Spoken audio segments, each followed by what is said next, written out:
Hello friends, welcome to our channel. Today we're going to take a look at another horrible case with you, the case of Menhaz Zaman. Menhaz Zaman, a Canadian with a promising future. However, instead of attending York University to study mechanical engineering, he chose to deceive his parents and live a lie. As the expected graduation date drew near, maintaining this double life became increasingly difficult, severely impacting his mental state. This ultimately led to the tragic outcome of him murdering his entire family. In an attempt to gain attention, Menhaz posted photos of his crime on his Discord channel. Initially, many believed it was a joke, but it soon became clear that the photos were genuine. Discord's anonymous features allowed Menhaz to hide his true identity, making it challenging for users to uncover his real name, age, and location. In Bangladesh, a country plagued by poverty and overpopulation, many sought a better life abroad. Moniruz, born in 1971, felt an insatiable desire to improve his circumstances. Despite the country's rapid development, Moniruz yearned for more. He met and married Momotaz, born in India, and they shared a dream of building a better future together in Toronto, Canada. After 2 years of preparation, Moniruz and Momotaz made the move to Toronto. They settled into their new life and eventually started a family. 6 years after their arrival, they welcomed a son, Menhaz, followed by a daughter, Mesa, 2 years later. Momotaz and her husband Moniruz were loving and dedicated parents who worked tirelessly to ensure their family's well-being and happiness. Momotaz was particularly close to their children and was known for her kindness and generosity. She spent a lot of time caring for her family and was always willing to lend a helping hand. In her community, Momotaz was a respected and well-liked figure, both in her neighborhood and among fellow Bangladeshi immigrants. Moniruz was a more reserved person, but he was also highly respected in the community. He was a devout Muslim who prioritized his family's well-being above all else. As a taxi driver, Moniruz was very familiar with the city of Toronto, thanks to his many years of experience. His dedication to his job earned him numerous awards, including being named the Best Employee of the Month and one of the top taxi drivers in his company. Both Momotaz and Moniruz had high aspirations for their children, Melissa and Menhaz. Having successfully navigated the challenges of moving to a big city themselves, they expected their children to achieve great things. They dreamed of their children securing high-paying, prestigious jobs that would bring them comfort and prosperity. After relocating from poor conditions, Moniruz and Momotaz were determined to provide their children with every opportunity to succeed. They worked hard to achieve their aspirations, which led to gradual but steady success. The family's first major milestone was buying a modest house on Mowan Road in Scarborough. With careful financial planning, they then acquired 2 investment properties, one in Scarborough and another in nearby Danforth. Momotaz took charge of managing the properties, and over time, the family's wealth grew steadily. As the family's assets increased, Momotaz felt a greater sense of responsibility towards her 2 children and their 3 properties. To help with the workload, Momotaz's mother, Firoza Begum, moved from India to join the family. This allowed Momotaz to strike a better balance between her work and personal life. In 2006, the family upgraded to a larger 4-bedroom house in Markham. At the time, it was widely believed that a career in medicine or engineering was the key to success. Moniruz and Momotaz wanted their children to pursue these fields, with Menhaz aspiring to become a neurosurgeon and Menhaz aiming to become an engineer. However, their children had different plans. Melissa, in particular, was a rebellious child who resisted her parents' views and often pushed them away, despite showing great potential. Melissa frequently ran away from home, drank excessively, and used illicit substances, leading to reckless behavior. This behavior prompted strict and sometimes questionable intervention from her parents. If she failed to return home on time, she would be forced to spend the night outside. However, Her mother, Momotaz, would occasionally unlock the back door to allow her to enter. The conflicts between Melissa and her father often escalated, drawing the attention of the police. In contrast, Menhaz had a distinctly different personality. He was often described as shy and introverted, but he shared a warm and loving relationship with his mother. Momotaz was extremely devoted to her son, often giving in to his wishes and catering to his needs. She would drive him wherever he needed to go, cook his meals, keep his room tidy, and greet him after school with a home-cooked meal. As the eldest son, Menhaz faced pressure from his parents to succeed and meet their high expectations. To cope with this pressure, he found solace in the world of video games, particularly massively multiplayer online (MMO) games like Perfect World. In this virtual world, Menhaz could express himself freely and connect with people worldwide, overcoming his shyness and self-doubt. The game became a refuge for him, and he spent most of his free time immersed in it. Menhaz's life was quite routine. Apart from accompanying his father to the mosque, he spent most of his time in his room, playing online games with his friends. However, his life took a significant turn after he graduated from high school. He thrilled his parents with the news that he had been accepted into the mechanical engineering program at York University. Initially, this achievement brought immense joy to his parents, Moniruz and Momotaz. However, it also intensified the pressure on Menhaz, as he was now expected to excel and had no room for error. As a result, he became even more introverted and immersed himself in the online world.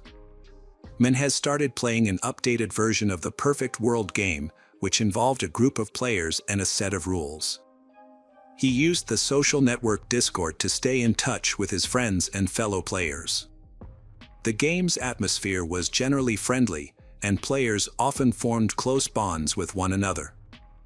In fact, many of them remained in contact even outside of the game. Menhaz felt more at ease expressing himself in the virtual world of the game than he did in real life, where the atmosphere was often tense. As a result, he found solace in the game, using it as an escape from the stresses of reality. In contrast, Melissa acted out her frustrations in the real world, frequently clashing with her parents over various issues. Her rebellious behavior eventually led to an arrest for shoplifting, although she was fortunate to have the charges dropped in exchange for community service. After leaving home to live with her boyfriend, the tension in the household did not dissipate.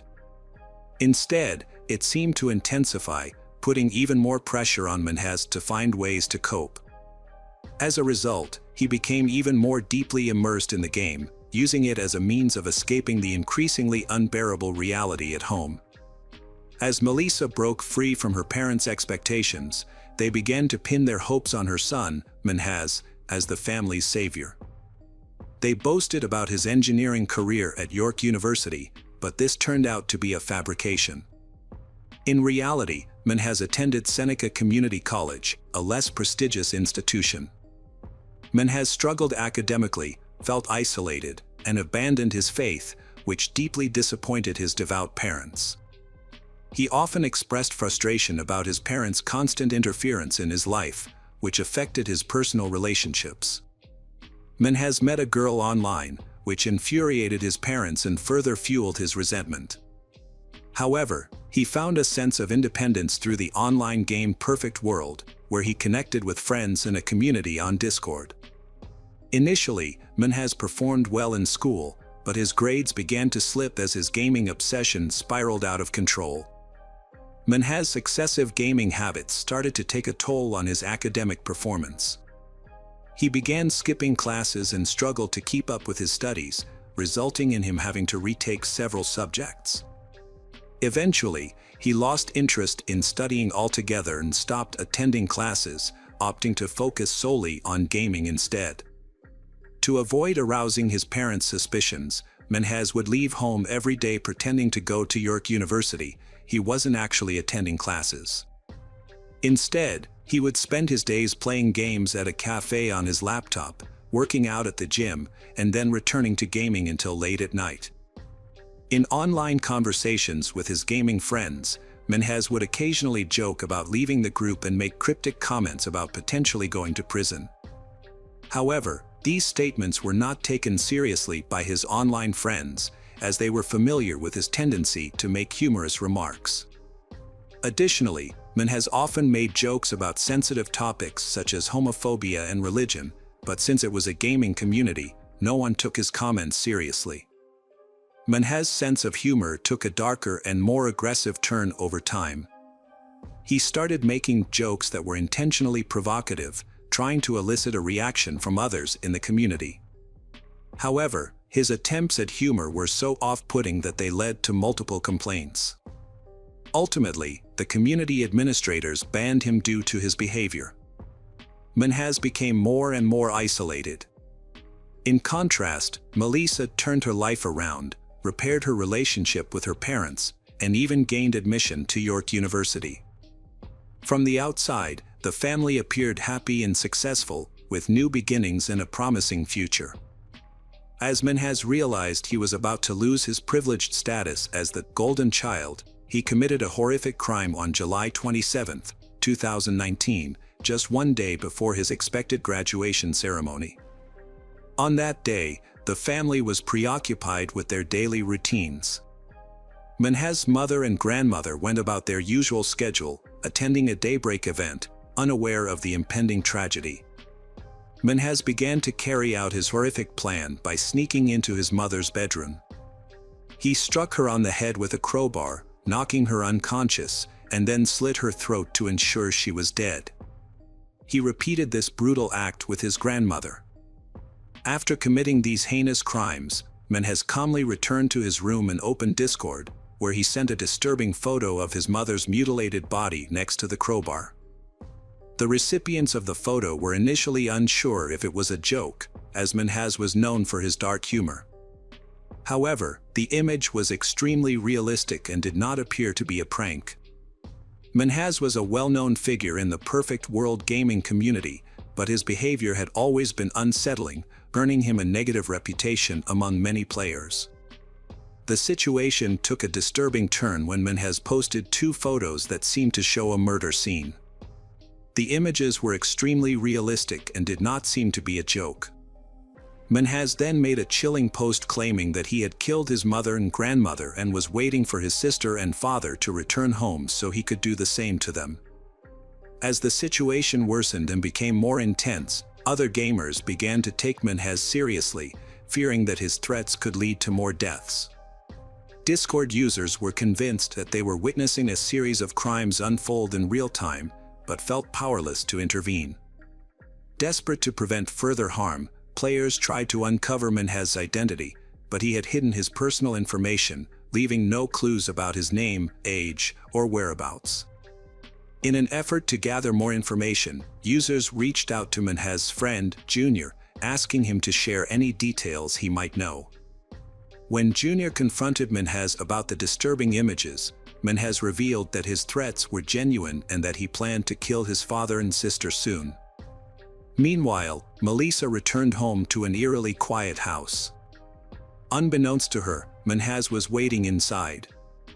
As she entered the house, he attacked her with a crowbar, striking her on the head, and then slit her throat. After committing the crime, Menhaz took a photo of Melissa's body and sent it to his friend John via private message. Menhaz posted a photo with a disturbing message, claiming that he had struggled with his sister Melissa for 10 minutes, during which she cried and screamed. In a private message to John, Menhaz expressed extreme self-loathing, stating that his parents would be ashamed of him and that he was a coward and subhuman. Menhaz then sent John several more photos, including one of the murder weapon and a selfie with a bloody knife. John was horrified and shared these photos with the rest of the group, confirming that Menhaz had indeed committed a third murder. Group members quickly saved the photos as evidence against Menhaz. Meanwhile, Menhaz continued to act normally, waiting for his father to return home. When his father, Moniruz, entered the garage, Menhaz ambushed him, stabbing him in the neck, just like his other victims. Menhaz took a photo of the victim, which the group was unable to prevent. In a shocking turn of events, Menhaz shared a disturbing message with online friends, stating, "I consider myself a coward and a loser. As an atheist, I don't believe in an afterlife, so I feared death and wanted others to die instead, sparing them suffering. I realize now how pathetic and selfish I've been." What followed was even more alarming. Menhaz told another online friend that he had murdered his entire family and was prepared to spend the rest of his life in prison. He then invited this friend to view photos of the crime scene. However, the story takes a crucial turn. One of the online friends discovered a way to obtain Menhaz's IP address, which could reveal his location. With this information, the group was able to track Menhaz to his home in Toronto. A user from Minnesota, who was part of the online conversation, contacted their local police department, which in turn alerted the Toronto police to Menhaz's location. The police began their investigation after receiving information from an anonymous source. Meanwhile, Menhaz was still active online, chatting with users who were inquiring about his next steps. He claimed he would try new things, including drinking, smoking, and reconnecting with an ex-girlfriend. However, it was only a matter of time before the police caught up with him. They were able to track his IP address, contacted his internet service provider, and obtained his physical address. Surprisingly, Menhaz did not take steps to cover his digital tracks, despite being an avid gamer and computer user. Just 12 hours after the crime, officers arrived at the Menhaz residence. As they looked up, they saw Menhaz looking out of his bedroom window. At this point, the police had limited information and evidence, relying mostly on tips from online users. They were uncertain about the accuracy of the reports. But Menhaz unexpectedly made the police's job easier. After posting a farewell message on Discord, announcing that the police had arrived, he voluntarily went downstairs, opened the door, and surrendered to the authorities. When questioned by the police, Menhaz responded that this was his family's home and that they would discover the truth for themselves. The bodies of Moniruz and Melissa were the first to be found, followed by Momotaz and Firoza, near the entrance to the house. Menhaz was immediately arrested by the police on suspicion of murder. He was then taken to the local police station for further questioning. During the interrogation, Menhaz displayed unusual calmness, showing no visible emotion. The lack of emotional response was notable, as if he was discussing an inconsequential event. He was ultimately charged with 4 counts of murder, 3 first-degree murders and 1 second-degree murder. In court, the evidence strongly indicated his guilt. The Perfect World gaming community had preserved a record of all his online messages, which served as evidence against him, confirming his culpability to a great extent. Hello friends. Welcome to our channel. Today we're going to take a look at another horrible case with you. The case of Antonia Barra. Antonia was born in the late 1980s to a loving family that valued closeness and togetherness. Her parents, Alejandro and Marcela, raised 5 children in a spacious home, providing a nurturing environment where care and attention were abundant. The children were well-behaved and kind, and the household was generally free of significant problems. Antonia, however, stood out from her siblings due to her exceptional qualities from a young age. She was remarkably perceptive, responsible, and ambitious, which made her a source of great pride for her parents. She consistently excelled academically, had positive relationships with her teachers, and had clear plans for her future. Antonia's aspirations included traveling and living a fulfilling life. After high school, Antonia successfully enrolled in her preferred university and began pursuing a highly competitive major. As a freshman, she dedicated herself to mastering the fundamentals of her chosen profession and actively participated in both academic and social activities, forming close bonds with like-minded friends who shared her interests and ambitions. Antonia had become particularly close to Consuelo Uribe, a law student. They friends enjoyed spending time together, going shopping, attending parties, and socializing. Their friendship deepened over time.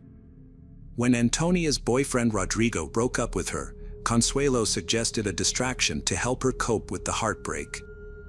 Antonia, struggling to come to terms with the breakup, welcomed her friend's idea. To take her mind off the past and briefly escape her sadness, Antonia and Consuelo planned a trip to Pucón, a tourist town in Chile, to celebrate the country's Independence Day on September 18th. The music festival was scheduled to take place at the Black Room Club on the evening of September 17th. At around 6:30 p.m., Antonia, Consuelo, and 3 other friends, including Consuelo's boyfriend, set off for Pucón.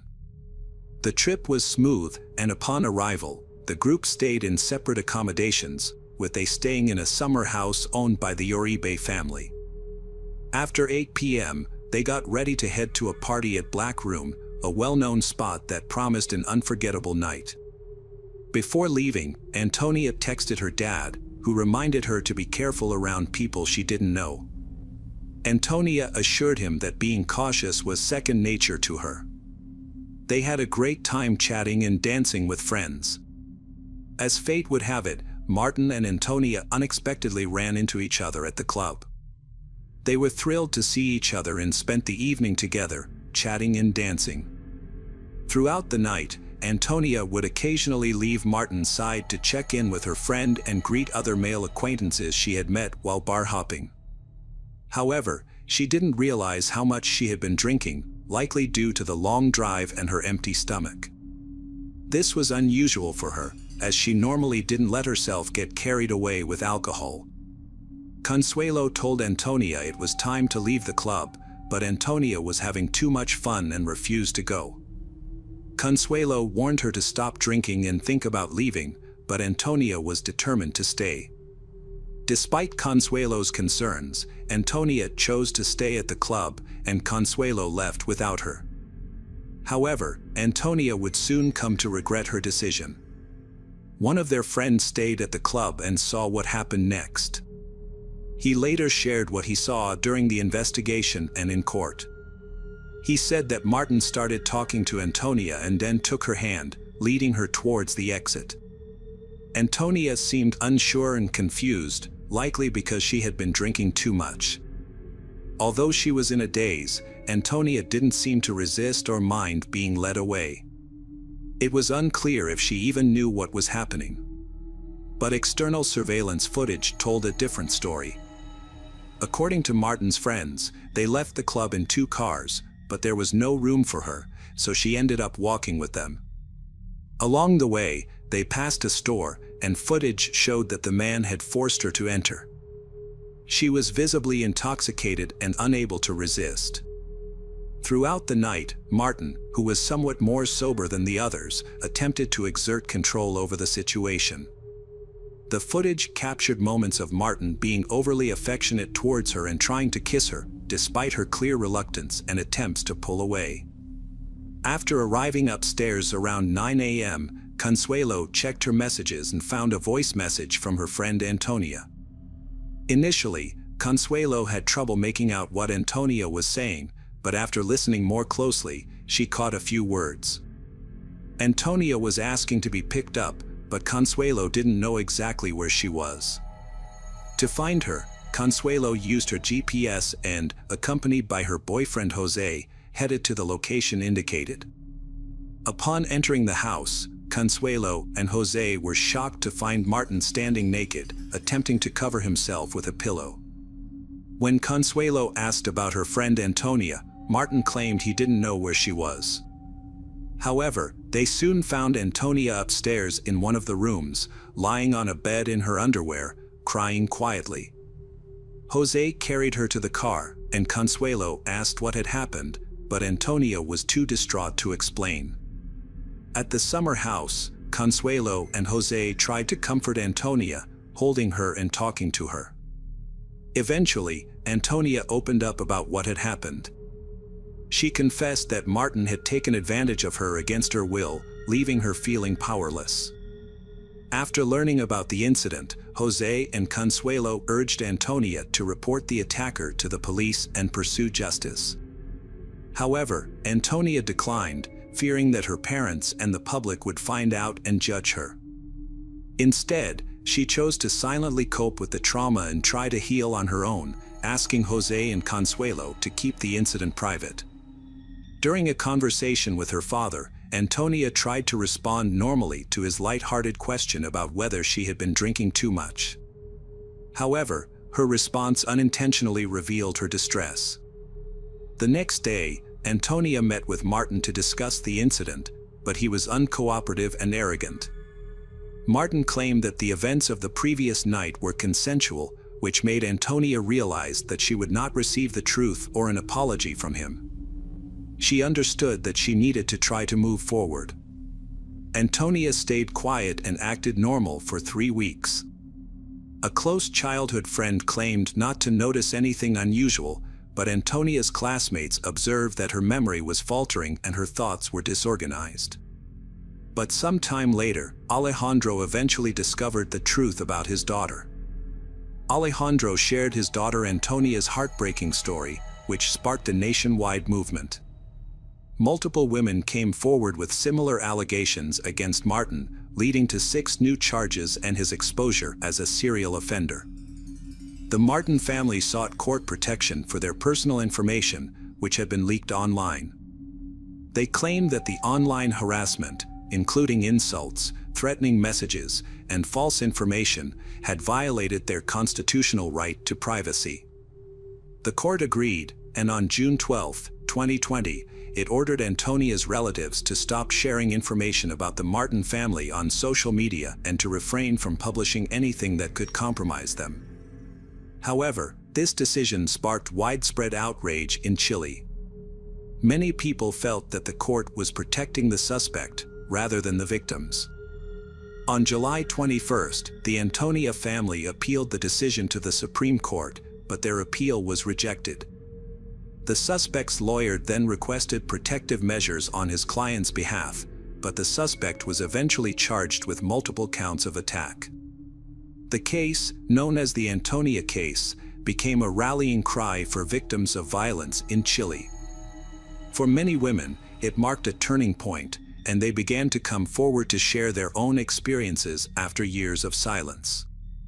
On July 22, a surprising turn of events occurred when the court changed Martin's preventive measure from detention to house arrest, effectively releasing him. The judge clarified that this decision did not imply a reduced sentence. Meanwhile, the prosecutor had charged Martin with 5 counts of misconduct, but the court only recognized 2. This sparked widespread outrage, with thousands of people taking to the streets to protest the halt in investigations and the decision to place Martin under house arrest. In response to public pressure, the authorities appealed the decision, and the judiciary quickly overturned the house arrest order, taking Martin back into custody. Antonia stressed the importance of taking action against Martin, as his behavior made women vulnerable. In February 2021, investigators found Martin's phone, which contained a disturbing collection of photos of women's underwear, suggesting a trophy collection. The 400-page police report included statements from multiple victims, witnesses, and people close to Martin and Antonia. A childhood teacher described Martin as a smart and cheerful child, but noted that he had an unusual interest in intimate topics. Some women recalled that Martin had inappropriately touched them when they were children, but at the time, no one thought much of it. On June 14, 2022, the criminal court in Temuco began its hearings, which were expected to last over a month. During this time, the prosecution presented evidence, expert testimonies, and witness statements. The court started watching a CCTV. Video footage revealed that Antonia was unable to control the situation. On August 26, Martin was sentenced to 20 years in prison for crimes against intimacy and intimacy-related aggression. However, on December 29, the Supreme Court accepted the defense's appeal, disagreeing with the verdict. A new trial was scheduled for spring 2023. In a related development, Martin's original lawyers resigned on March 16, and the public defense took over his case. The second trial began on April 24, 2024, focusing on 5 counts of violence and 2 counts of forced intimacy. During the trial, Martin waived his right to remain silent and provided his account of the events. He claimed that his actions were the result of severe intoxication. However, the prosecutor countered that by drinking with the victims, he had taken advantage of their vulnerability. Ultimately, Martin was found guilty on July 7, 2023. The federal prosecution sought a prison sentence of 41 years, but on July 28, 2023, Martin only was sentenced to 17 years in prison for committing 7 intimacy-related crimes against 6 victims. Since he had already spent time in custody, he would serve 14 years. Welcome to our channel. Today we're going to take a look at another horrible case with you. The case of Jacqueline Vandergriff. Born on March 4, 1992, in Carrollton, Texas, Jacqueline "Jackie" Vandergriff was the younger of 2 daughters. She grew up in the colony, Frisco, Texas, surrounded by her loving family. Before she could even walk, Jackie demonstrated a natural talent for gymnastics by learning to somersault. This early start sparked a passion that would drive her future success. Recognizing her potential, her parents enrolled her in gymnastics classes at just 3 years old. As she grew, she refined her skills and enthusiastically participated in various competitions. Those who knew Jackie described her as a kind and empathetic person with a heart of gold. She genuinely cared about others and was a loyal friend who inspired those around her to be their best selves. Her presence brought comfort and joy to everyone she met, whether through words of encouragement or simply being a listening ear. Jackie's kindness knew no bounds, extending far beyond her human relationships to encompass a deep love for all living beings. A lifelong vegetarian, she was a fierce supporter of pet adoption from no-kill shelters and had a special place in her heart for animals. In her free time, Jackie was an avid reader and found solace in the magical world of Harry Potter, her favorite book series. Music was another one of her passions, with an eclectic taste that ranged from Pink to James Taylor and Rob Thomas. She was especially fond of musicals, with Rent being her absolute favorite. She would attend every performance that came to town. After graduating from Wakeland High School in Frisco, Jackie decided to pursue her passion for beauty by enrolling in the Paul Mitchell School for Cosmetology. Jackie Vandergriff pursued her passion for beauty and wellness by becoming a licensed esthetician. She then took her education to the next level by enrolling at Texas Women's University, where she majored in nutrition and food science. Her goal was to help others understand the importance of good nutrition and make healthy lifestyle choices. With a bright future ahead, Jackie seemed destined for success. She was on track to make a positive impact in the world. Tragically, her life was cut short in the summer of 2016 when she had a fatal encounter with a dangerous individual. Upon arriving at the scene, the officer found a worn footpath in a wooded area and followed it to a burned-out patch of land. There, he discovered a plastic blue kiddie pool containing a body that had been set on fire, making it unrecognizable. Due to the severity of the burns, it was impossible to determine the body's identity, including its age, gender, race, or any other distinguishing features. The remains were taken to the medical examiner's office for further examination. Later, fingerprint identification revealed that the body belonged to 24-year-old Jackie Vandergriff. As detectives investigated Jackie's final hours, they discovered that she was last seen in Denton, near College, where she visited 2 bars, Fry Street Public House and Shots and Crafts. While waiting for security footage from these establishments, the medical examiner performed an autopsy on Jackie's body. The examination revealed that Jackie was killed, dismembered, decapitated, and set on fire, with further mutilation occurring after her death. The most disturbing aspect of Jackie's murder was the removal of her heart from her body. As news of her death spread throughout Denton, the detectives started receiving numerous tips from people who reported seeing a suspicious individual lurking around the crime scene where a fire had been set. After further investigation, the detectives were able to acquire CCTV footage from 2 bars that Jackie had visited in the hours leading up to her murder. At 7 p.m., a man entered the Fry Street public house and had a drink at the bar. An hour later, Jackie walked in and struck up a conversation with the bartender and the man. Security footage showed their interactions, suggesting a potential connection between them. About 45 minutes after arriving at the bar, Jackie tweeted, "Glad I decided to get off Tinder and walk to a bar." Later, Jackie and the man left the bar together and headed to Shots and Crafts, where they socialized with a group of women. At around 9:45 p.m., Jackie and the man departed Shots and Crafts together. Surveillance cameras tracked their movements, showing them arriving at a convenience store where his car was parked. Jackie got into his vehicle, and that's the last time she was seen before her murder. The detective interviewed the bartender at the Fry Street public house, where Jackie had applied for a job, and had a friendly conversation with the bartender and a male customer. Although the bartender couldn't provide any information about what happened to Jackie and the man after they left the bar. The investigation led the detectives to Shots and Crafts, where security footage showed Jackie and the man together. One of the women at the bar recalled receiving a business card from the man, who was a personal trainer. She had exchanged contact information with him because she was interested in fitness. At first, this detail seemed unimportant, but it would later prove to be a crucial discovery in the case. After handing over the card, she willingly shared the information with the investigators. The card belonged to Charles Bryant. Meanwhile, the detectives had obtained security footage from Walmart, taken at 4 a.m., showing Charles buying a shovel. The detectives then launched a thorough investigation into Charles Bryant's identity, as he was the last person seen with Jackie before her murder. The results were deeply disturbing. Charles Bryant, a 29-year-old man, lived 20 miles away from Denton, but he was drawn to the city for a specific reason. He was desperate to rekindle his relationship with his ex-girlfriend, Caitlin, who lived in Grapevine and attended the University of North Texas.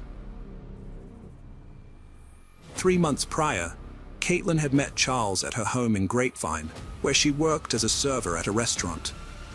On her high school graduation day, Charles stood out from the high school boys Caitlin knew. He was almost a decade older, in his late 20s, and had a muscular physique covered in tattoos. Working as a personal trainer and bartender, Charles had accumulated unique skills and traits that fascinated Caitlin. In the summer of 2016, Caitlin spent most days with Charles at Grapevine Lake. As they spent more time together, their attraction grew, and Caitlin was drawn to Charles's mysterious personality. However, not everyone was pleased with their relationship. Caitlin's mother noticed the significant age difference between them as they grew closer.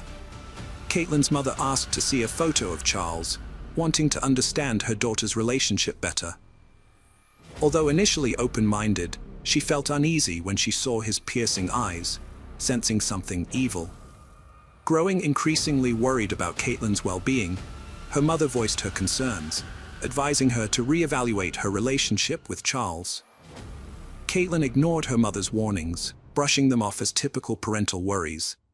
She was blind to the danger signs beneath the surface of her innocent-sounding romance. Unbeknownst to her, her harmless feelings were about to escalate into a terrifying experience.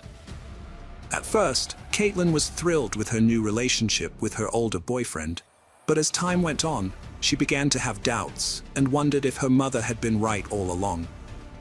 Charles seemed overly self-absorbed and controlling, and Caitlin couldn't shake the feeling that he had an inflated sense of self-importance. Charles frequently made Caitlin feel inadequate by telling her she'd never find someone as good as him. As she prepared to leave for college in mid-August 2016, she realized she couldn't ignore the red flags in their relationship any longer and decided to break up with him. The next day, Charles appeared at Caitlin's home, begging her to take him back and promising to change. She initially gave in, but soon realized her mistake. Within a week, Caitlin had moved to Denton for college and ended the relationship once and for all. However, Charles refused to accept the breakup. On August 24th, police stopped him on the University of North Texas campus due to his suspicious driving. Although they initially suspected he was driving under the influence, his blood alcohol level was within the legal limit. Instead, they found he had several outstanding warrants, arrested him, and later released him after several hours. After their breakup, Charles showed up at Caitlin's dorm room at the University of North Texas, which he had somehow found. Caitlin called 911, and by the time the police arrived, Charles was gone. When the officer asked Caitlin what happened, she explained that she had ended their relationship because she was tired of how Charles treated her and spoke to her. Despite this, Charles refused to accept the breakup. The police issued a temporary no trespass order, banning Charles from the UNT campus. However, Charles was determined to find a way to reach Caitlin, even if it meant ignoring the restrictions. On August 31st, Charles found Caitlin on her first day at a new job. When Caitlin saw him, she told him to leave. Caitlin then scheduled a meeting with her manager to discuss the situation and ask that Charles be barred from entering the business. However, the manager told Caitlin that he couldn't grant her request. Caitlin was forced to quit her job because of an incident at her workplace. Charles was determined to confront her and would stop at nothing to exact his revenge and cause her more harm. This led to a cycle of fear and intimidation, putting Caitlin's life in danger. Caitlin's mother was worried about her safety and wanted her to come home, but Caitlin felt safe living in her dorm room on the University of Nebraska campus. However, on September 6th, Charles suddenly appeared at her dorm room, banging on the door and urging Caitlin to come out, claiming he had something for her. Fearing the worst, Caitlin hid in her friend's closet, too scared to emerge. Caitlin's deep-seated fears intensified as she imagined the worst-case scenarios that Charles might have planned for her. Fearing for her life, she made a quick decision and called the emergency services while hiding in a closet, speaking in a barely audible whisper, terrified that Charles might overhear her. Despite the dispatcher's efforts, Caitlin's voice was hardly audible due to her overwhelming fear. Meanwhile, the police arrived at the scene, but Charles had already escaped. However, he left behind a haunting reminder of his presence, a bouquet of flowers and a handwritten 2-page letter addressed to Caitlin. The letter contained unsettling messages that further fueled Caitlin's fear. Shortly after the incident, the police caught up with Charles outside the campus, where he was dressed in athletic wear, pretending to be a student out for a jog. He was arrested for trespassing and released on bail a few hours later. Caitlin tried to cut all ties with Charles by blocking him on her phone, email, and social media. However, he persisted in finding ways to reach out to her, creating multiple accounts to stay in touch. As Charles's behavior became increasingly threatening, the police intervened to help Caitlin get a protective court order. The very next day, she officially filed a petition for the order, which legally protected her from further harassment. After his first arrest, Charles continued to contact Caitlin despite a protective order against him. This led to his second arrest for stalking. He was arrested again just 2 weeks later for violating the protective order once more. While out on bail, Charles went to a location where Caitlin often hung out, where detectives suspected he met Jackie Vandergriff. Although there was no physical evidence linking Charles to Jackie's murder, detectives were concerned for Caitlin's safety due to the circumstantial evidence. Charles sent Caitlin several messages, including photos and texts, which led to his fourth arrest for violating the protective order. While in jail, detectives questioned Charles about Jackie's murder, but he denied any involvement. A search of Charles's home turned up a large military-style knife, Jackie's school purse, and a kiddie pool that matched the one where her body was found. Detectives consulted an expert who specialized in dealing with prolific killers, who believed Charles was hiding something. The expert used a friendly and casual approach to try to gain Charles's trust and get him to talk about the crime. By suggesting possible scenarios and portraying Jackie as an instigator, the expert tried to get Charles to open up. During the 3-hour interrogation, Charles's story changed, and he eventually admitted to unintentionally killing Jackie during what he called kinky sex. Detectives believed the motive behind the murder was Charles's uncontrollable rage towards Caitlin, his ex-girlfriend. Charles claimed that Jackie asked him to choke her with a large zip tie he had in his car, but he insisted that her death was an accident, and neither of them had intentionally tightened the zip tie. After the interview, Charles Bryant was arrested and charged with Jackie Vandergrift's murder. Following his arrest, Charles's ex-girlfriend Caitlin went on social media and checked Jackie's Facebook page, only to discover that they were already friends. This discovery made Caitlin remember receiving a friend request from Jackie's Facebook page on the day Jackie's body was found, before Caitlin knew about the case. Caitlin became convinced that Charles, the prime suspect in Jackie's murder, must have used Jackie's phone to send her the friend request. Christy, who had met Charles on a dating app, was shocked to learn that he had been charged with murder. In her brief time with Charles, she noticed several red flags. He was quiet and reserved, but he became attached to her quickly. When she ended their relationship, Charles persisted, professing his love despite never having kissed. Christy, who worked with abused children, recognized patterns in Charles's behavior that were similar to those she had seen in her young clients. She suspected that Charles might have been a victim of child abuse. One day, she gathered the courage to ask him directly. To her surprise, Charles admitted to having experienced childhood trauma. The police couldn't find any evidence to support Charles's claims of being abused. Despite this, Christy believed him because she thought he was a kind person and felt sorry for him. She kept in touch with him, but from a distance, and never thought he was capable of murder. Jackie's autopsy didn't provide many answers, such as how she died or where she was killed before her body was dismembered and set on fire.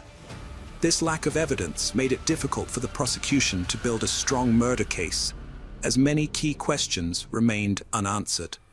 Charles admitted to getting rid of Jackie's body after she died accidentally during rough sex. Although he confessed to disposing of her body, he denied killing her.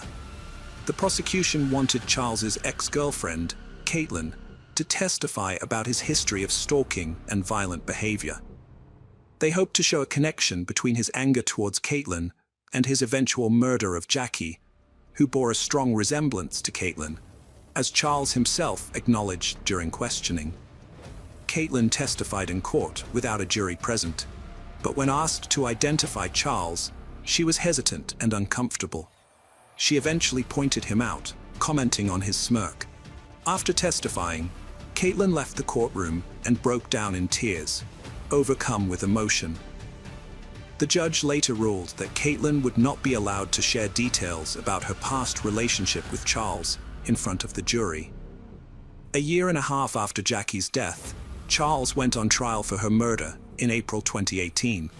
However, Jackie's best friend couldn't bring herself to attend the trial, finding the thought of facing Charles in person too distressing.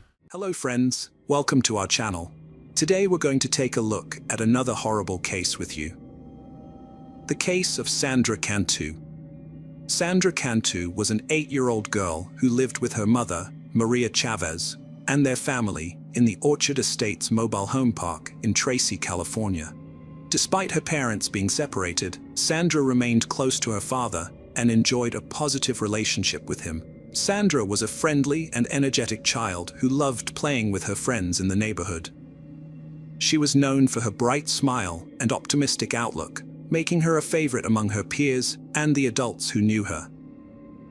At the time, she was a second-grade student at Melville S. Jacobson Elementary School. On March 27, 2009, Sandra returned home from school around 2 p.m. and went out to play with her friends. Her mother, Maria, usually let her play outside until dinner time. However, when Sandra failed to return home by 7 p.m., Maria began to worry. Maria tried to locate Sandra by calling her friends, but none of them had seen her. She then drove around the neighborhood, asking people if they had seen Sandra, but no one had any information. At 7:53 p.m., Maria called 911 to report her daughter missing.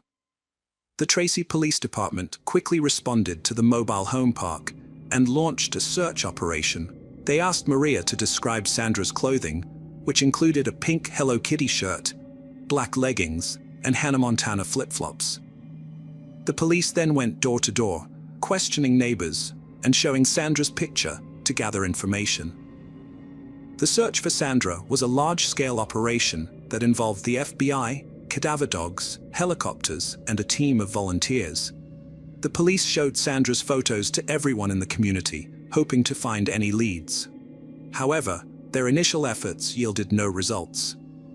Police are worried, as Sandra always followed safety rules when leaving with her family. They suspect someone familiar might have lured her. Initially, they suspect her father Daniel, who hadn't seen her in a long time, and was in a financial dispute with her mother Maria. However, he's eventually cleared. The police then focus on an unfamiliar ice cream vendor and Frank Waller, a rumored pedophile who allegedly kissed Sandra 2 years prior. Frank admits to being attracted to young girls, but is eventually eliminated. Authorities will continue to monitor him. As the search continues, the community supports Maria. During a vigil, a neighbor finds a disturbing handwritten note near a mailbox and shares it with the officers. A cryptic message was discovered, stating, "Cantu locked in stolen suitcase, thrown in water on Bachet Road and Whitehall Road. Witness." The note's spelling mistakes and suspicious appearance raised questions about its authenticity and the intentions of its writer. Investigators needed more information and decided to interview Melissa, Sandra's neighbor and a Sunday school teacher at her grandfather's church. Melissa explained that she had recently gone through a divorce and a breakup, and now lived with her grandparents and her 5-year-old daughter. Sandra and her sisters often visited Melissa's trailer to play with her daughter, which created a close bond between the two families. When Melissa was questioned, she admitted that she didn't notice anything unusual when she found the note, and she allowed the FBI to search her car. Inside the glove compartment, they found a note with scribbled words, suggesting someone tried to conceal the message. The note was sent for further analysis, and Melissa was released. Weeks passed without any sign of Sandra, but her case took a shocking turn when her body was found inside a black suitcase in an irrigation pond. The suitcase had floated to the surface after the pond was filled 2 weeks prior. Sandra's body was identified by the clothes she was wearing, and an autopsy revealed that she had many cuts and wounds. The suitcase was locked and had an extra cord securing it, indicating that the killer wanted to keep it closed for a longer time. The grim discovery left everyone in shock and horror. The farmer who found the suitcase, Jose Luis Franco, was rewarded $20,000 for alerting the authorities. The autopsy revealed that Sandra had been severely assaulted, with no signs of biological fluids, but indications of an unknown object being used. The cause of death was asphyxiation, and a high dose of alprazolam was found in her system, suggesting she had been drugged. The official cause of death was ruled as homicidal asphyxiation. Tragically, it was determined that Sandra had been murdered just hours after she was last seen on surveillance footage, sending shockwaves through the community. The investigation revealed that Sandra's killer was not a random abductor, but someone she knew. The police pieced together a profile of their potential suspect. A white male, aged between 25 and 40, with a history of sexual assault or possessing child abuse material. The investigation took a surprising turn when a neighbor reported seeing a dark purple, two-toned SUV near the irrigation pond on the day Sandra disappeared. The car's unusual color and unfamiliarity in the area raised suspicions, and the neighbor's description matched a woman named Melissa Huckabee. Surveillance cameras showed Melissa getting into her SUV near Sandra's house around 3:30 p.m., and then driving towards her own house. She was later seen near the pond around 5:30 p.m. This timeline placed Melissa in the area around the time Sandra went missing, making her a prime suspect. However, when the police approached Melissa, they found that she had attempted suicide by ingesting razor blades and was hospitalized. When questioned later, Melissa claimed she was unaware of what had transpired and had only brought a note to the attention of the authorities. She denied any involvement in Sandra's murder. The police investigated Melissa's alibi and found that her phone records were crucial evidence. Earlier, Melissa had reported a theft to the police, claiming that her suitcase was stolen from her driveway around 4 p.m.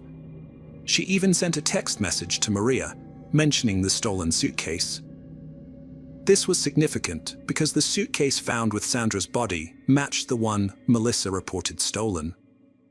Despite the evidence, the authorities wanted more information, so they wiretapped Melissa's phone and waited for her hospital release. When she was released, they were shocked to discover that she had called the Canto family. Melissa invited one of Sandra's siblings to her home, but when the police responded, they found no children, suggesting that Melissa might have been planning to lure another child to her house. A neighbor then came forward, revealing that Melissa had taken a 7-year-old girl to the park without permission, and she was found to have been drugged with benzodiazepines, the same drug found in Sandra's body. The police suspicion of Melissa grew, and they discovered a notebook in her trailer with handwriting matching the note she claimed to have found. They also found a cryptic note in her car and a drug prescribed to her that matched the one in Sandra's body. During a search of her grandparents' church, they found a rolling pin with blood that matched Sandra's DNA profile and a window blind missing a drawer cord, which matched the cord used to secure the suitcase. This led to Melissa's arrest on suspicion of kidnapping and murder. Melissa Huckabee, a California woman, has been accused of killing 8-year-old Sandra Cantu and faces multiple charges, including sexual assault. Authorities do not expect to make any further arrests in the case.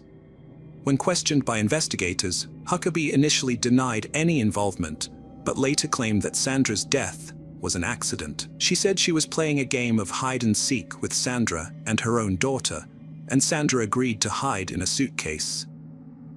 Huckabee claimed she forgot Sandra was inside and only remembered when she arrived at a church, finding Sandra's lifeless body. Huckabee eventually confessed to zipping Sandra into the suitcase and leaving her there until it was too late. She then dumped the suitcase containing Sandra's body into a nearby pond. Further investigation into Huckabee's personal life revealed a troubled past, including criminal activities, depression, and other mental health issues. She had a history of theft convictions and had filed for bankruptcy due to credit card debt and medical expenses. Huckabee's family members, including her father and ex-husband, described her as struggling with depression and having issues with her self-image. Despite this, they said she was not prone to violent behavior. Huckabee is currently under suicide watch and faces multiple charges related to Sandra's death. The trial of Melissa Huckabee began on April 14th. During the proceedings, she became emotional when the prosecution described her criminal actions. She closed her eyes and struggled to hold back tears. Prosecutor Thomas Tester presented evidence that Melissa had planned Sandra's murder. Surveillance footage showed that Sandra had intended to visit Melissa's house. The prosecutor alleged that Melissa took Sandra to a church, where she gave her juice laced with a powerful sedative. Once Sandra was unconscious, Melissa attacked and suffocated her to death. Initially, the prosecutor sought the death penalty against Melissa, as she had not yet pleaded guilty to the crimes. However, during the trial, Melissa made a sudden decision to plead guilty, taking full responsibility for her actions. Before accepting her plea, Judge Linda Luss questioned Melissa to ensure she had discussed the matter with her lawyers and was certain about giving up her right to a jury trial. Melissa confirmed that she was resolute in her decision. Prosecutor Thomas Tester raised concerns about Melissa Huckabee's mental state after Judge Luss finished questioning her. He cited her unusual behavior in prison, including a self-harm incident, which made him question her ability to make rational decisions. Although Melissa seemed coherent in court, Tester worried about her decision-making in the long run. Despite Judge Luss's reassurance, Tester asked Melissa if she understood the situation, likely fearing she might retract her guilty plea. Melissa's admission of guilt marked a significant turning point in the case, bringing some closure to the Cantu family and avoiding a lengthy trial. This crucial moment simplified the legal proceedings and provided the Cantu family with some comfort after Sandra's tragic death. It also paved the way for what would happen next in the case. On June 14, 2010, Melissa Huckabee was sentenced to life in prison without parole for the intentional and premeditated murder of Sandra Cantu. The prosecution alleged three special circumstances in this case. Firstly, it was alleged that Huckabee committed the murder while kidnapping Sandra Cantu, a violation of Penal Code Sections 207 and 209. Secondly, it was alleged that Huckabee committed the murder while engaged in another crime. Thirdly, it was alleged that Huckabee committed the murder during or immediately after attempting to commit rape by instrument, a violation of Penal Code Section 289, as defined in Penal Code Section 1.2. The prosecution has warned that any evidence presented at a preliminary hearing may also be used in future probation violation proceedings or discovery requests. Melissa Huckabee is accused of murdering Sandra Cantu and initially faced additional charges for drugging a 7-year-old girl, although these charges were later dropped as part of a plea deal to avoid the death penalty. Melissa has pleaded guilty to the first-degree murder and kidnapping of Sandra Cantu. Her heinous crime against a young girl in Tracy, California shocked the nation, and today the court will determine her punishment. This morning, there will be 2 hearings related to the Sandra Cantu murder case. The first hearing will focus on Melissa's sentencing, followed by a decision on whether to lift the gag order. Our correspondent, Latia Ara, is reporting live from outside the San Joaquin County Courthouse in Stockton, where it promises to be a very busy day. In just 3 hours, Melissa Huckabee will be formally sentenced for the murder and kidnapping of 8-year-old Sandra Cantu. The community and Sandra's family are eager for the proceedings to come to an end. Last month, Melissa pleaded guilty and will likely spend the rest of her life in prison without parole. As part of her plea deal, the rape charge against Melissa was dropped, sparing her from the death penalty. During her sentencing, Melissa expressed remorse and confusion over her actions, directly addressing Sandra's mother.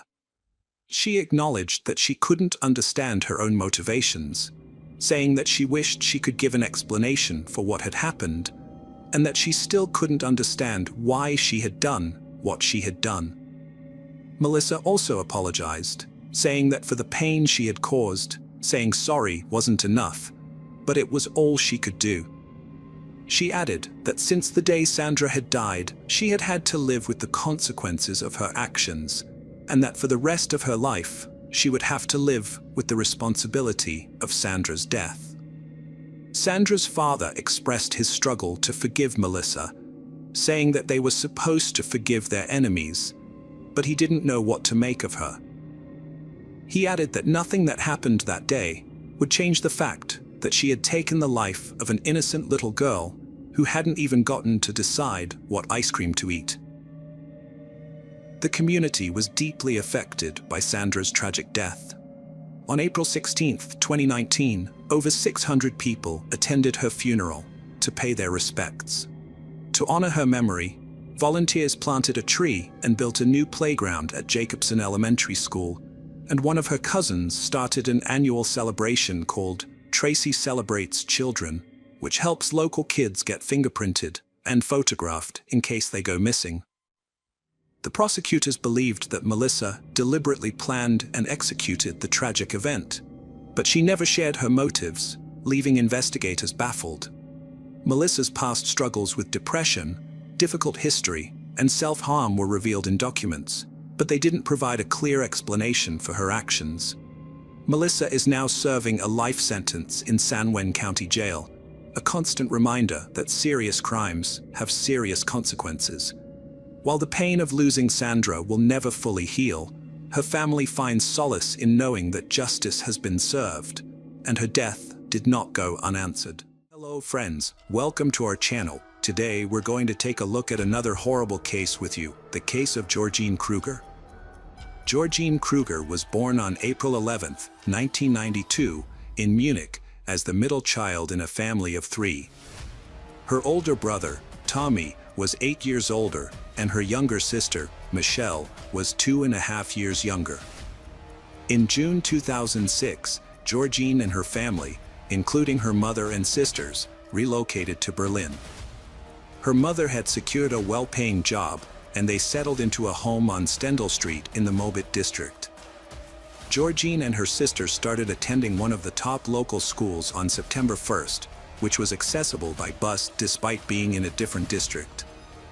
Their mother was satisfied with her new job and had ambitious plans for the future. However, their peaceful life was soon disrupted. From a young age, Georgine had aspirations of becoming an actress. Inspired by Indian films, she dedicated herself to singing and dancing. She actively pursued her passion by participating in school theater productions and taking acting and stage speech courses. Her teachers recognized her talent and predicted a successful and famous future for her. On Friday, September 22, 2006, Georgine's luck changed for the better. She successfully auditioned for a guest role in the TV series Turkish for Beginners and was expecting a call back on Monday, September 25th, to finalize the details and sign a contract. As the new girl in school, she had already caught everyone's attention. However, on Monday, September 25th, Georgine followed her usual routine and went to school. She was supposed to be back home by 2 p.m., and since she was expecting the call later that afternoon, she asked her grandmother to answer the phone. Georgine's classmates noticed that she seemed distracted and kept checking the time throughout the day. After school, Georgine quickly gathered her belongings and caught her usual bus, number 27, to head home. She got off at the bus stop, which was close to her house, but never made it home. Georgine vanished somewhere between the bus stop and her apartment and was never seen again. Her grandmother, who was expecting her granddaughters to return from school, had prepared lunch and set the table. Georgine was supposed to arrive first, followed by Michelle, who had a later dismissal due to her music classes. However, Georgine failed to appear, which was unusual because she had been looking forward to returning home and had no plans to stay out. When Michelle arrived home at 3 o'clock, her grandmother became worried because Georgine was nowhere to be found. The grandmother tried calling Georgine's phone, but it was turned off. She tried calling again and again, but there was no answer. The worry turned into fear, and when Vina came home from work and learned that her daughter was missing, she knew something was seriously wrong. The police started searching for Georgine, going from house to house, talking to everyone, and checking every possible place. They even used dogs to try to find her scent, but there was no sign of her. By the next morning, pictures of Georgine were posted all over the city, asking for anyone with information to come forward. Many people called the police, saying they had seen a girl who looked like Georgine, but none of the leads were real. At the same time, the police were checking on people who had committed crimes before, especially those who had been involved with minors. However, all their efforts did not produce any results. It was as if Georgine had disappeared into thin air, leaving behind no signs or belongings, making it seem like she never existed. After months of unsuccessful searching, the investigation into Georgine's disappearance was put on hold due to a lack of leads or clues. However, a year later, an anonymous caller claimed that her body was at the bottom of a nearby lake. Despite being unable to identify the caller, the police decided to investigate this new information. A team of skilled divers thoroughly searched the lake bed using advanced equipment but found no sign of Georgine. Although the lead proved to be false, it renewed public interest in the case. The media revisited the story, prompting the police to conduct another search operation. Investigators were certain that Georgine had passed away, but her family, the Georgines, couldn't accept this. To cope, her mother created a story that her daughter had run away to India and was now a Bollywood star, fulfilling her dreams of singing and dancing. This thought gave her comfort and strength to carry on for her younger daughter's sake.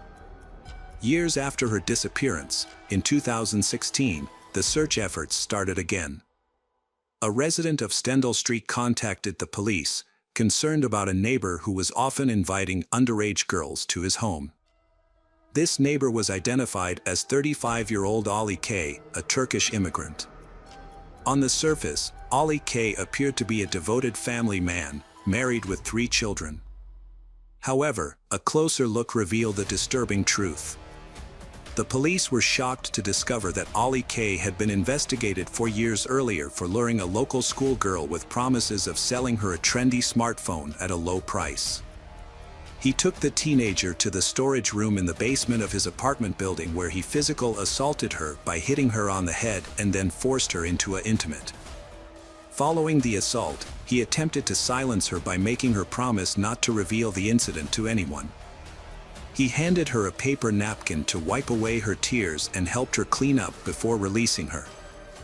Although she agreed to remain silent in order to escape, she immediately informed her parents about the incident once she was free.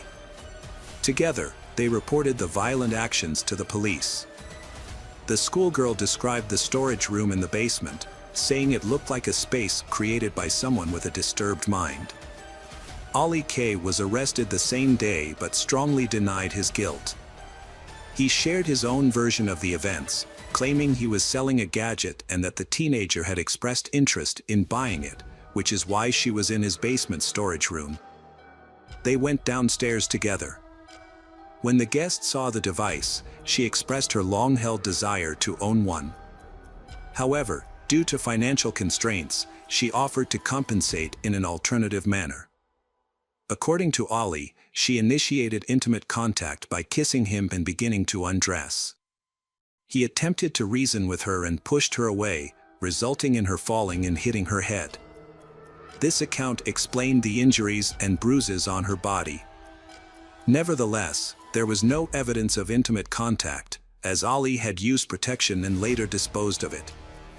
Ali's wife, Melik, supported her husband's account and accused the guest of behaving inappropriately and attempting to seduce him.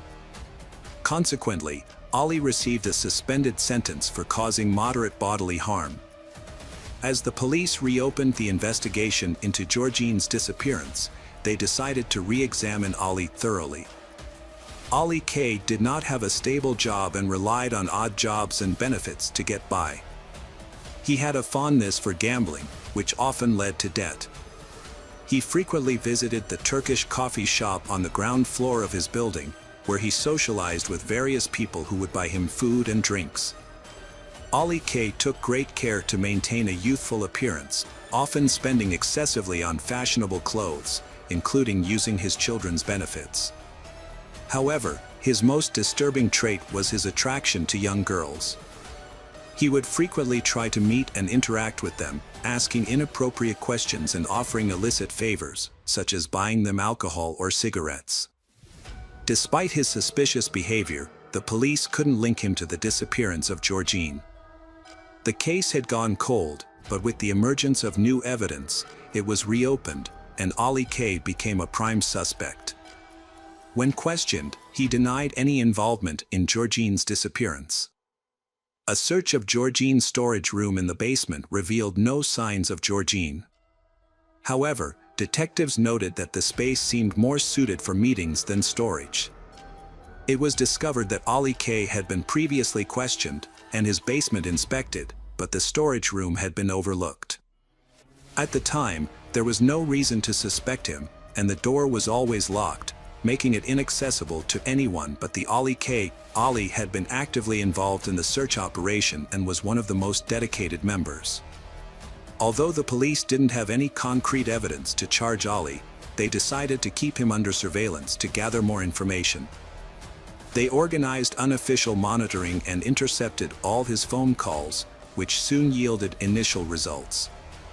Detectives discovered that K had significant debts, unknown to his wife, totaling around 10,000 euros, which he had accumulated through poker losses. The investigation shifted its focus to this aspect, and undercover agents were introduced to K's close circle. Their goal was to gain his trust, extract necessary information, and obtain a recorded confession. However, they had to proceed slowly and carefully to avoid arousing K's suspicion. To achieve this, a special agent codenamed Hakan was prepared and sent in. He posed as a successful businessman who had recently moved to the Mobit area to open a car service station. Hakan visited the cafe in Ali's building a few times, where he loudly discussed business plans with a partner. As they left, the partner mentioned that they needed to find a manager soon, emphasizing that it was a well-paying position and they needed to choose the right person. After the second man departed, Hakan remained to finish his coffee. It was then that Ali K appeared and took a seat at Hakan's table. Hakan seized the opportunity to offer himself for the manager position, initiating a conversation with Ali K. The discussion quickly transitioned into a casual chat, during which the businessman observed that Ali K seemed well suited for the role. As the conversation progressed, Hakan mentioned the salary associated with the position. Upon hearing the figure, Ali's eyes lit up as he began envisioning the possibilities, paying off his debts and acquiring the sports car he had long desired. The men started talking regularly after exchanging phone numbers, and their conversations quickly turned into a friendship. Hakan even took Ali on business trips to other cities to build trust and get closer to him. However, this friendship had an unexpected outcome.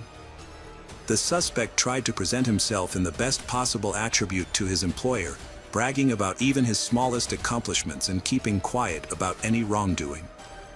Months later, with the case stalled, the investigation introduced a new agent, Susan, who posed as Hakan's girlfriend. Her goal was to befriend Ali's wife, Melik, and uncover any secrets he might be hiding. It didn't take long for Susan and Melik to get acquainted, and soon all four were socializing together as families. Melik was a sociable person, but she had a very positive view of her husband. For years, she had ignored his infidelities, dismissed accusations of violence from a schoolgirl, and genuinely believed her husband was a good person who was just unlucky in his career. However, things were about to take a turn. Susan realized that Melik wasn't just covering up for Ali. Melik truly believed he was incapable of harming anyone.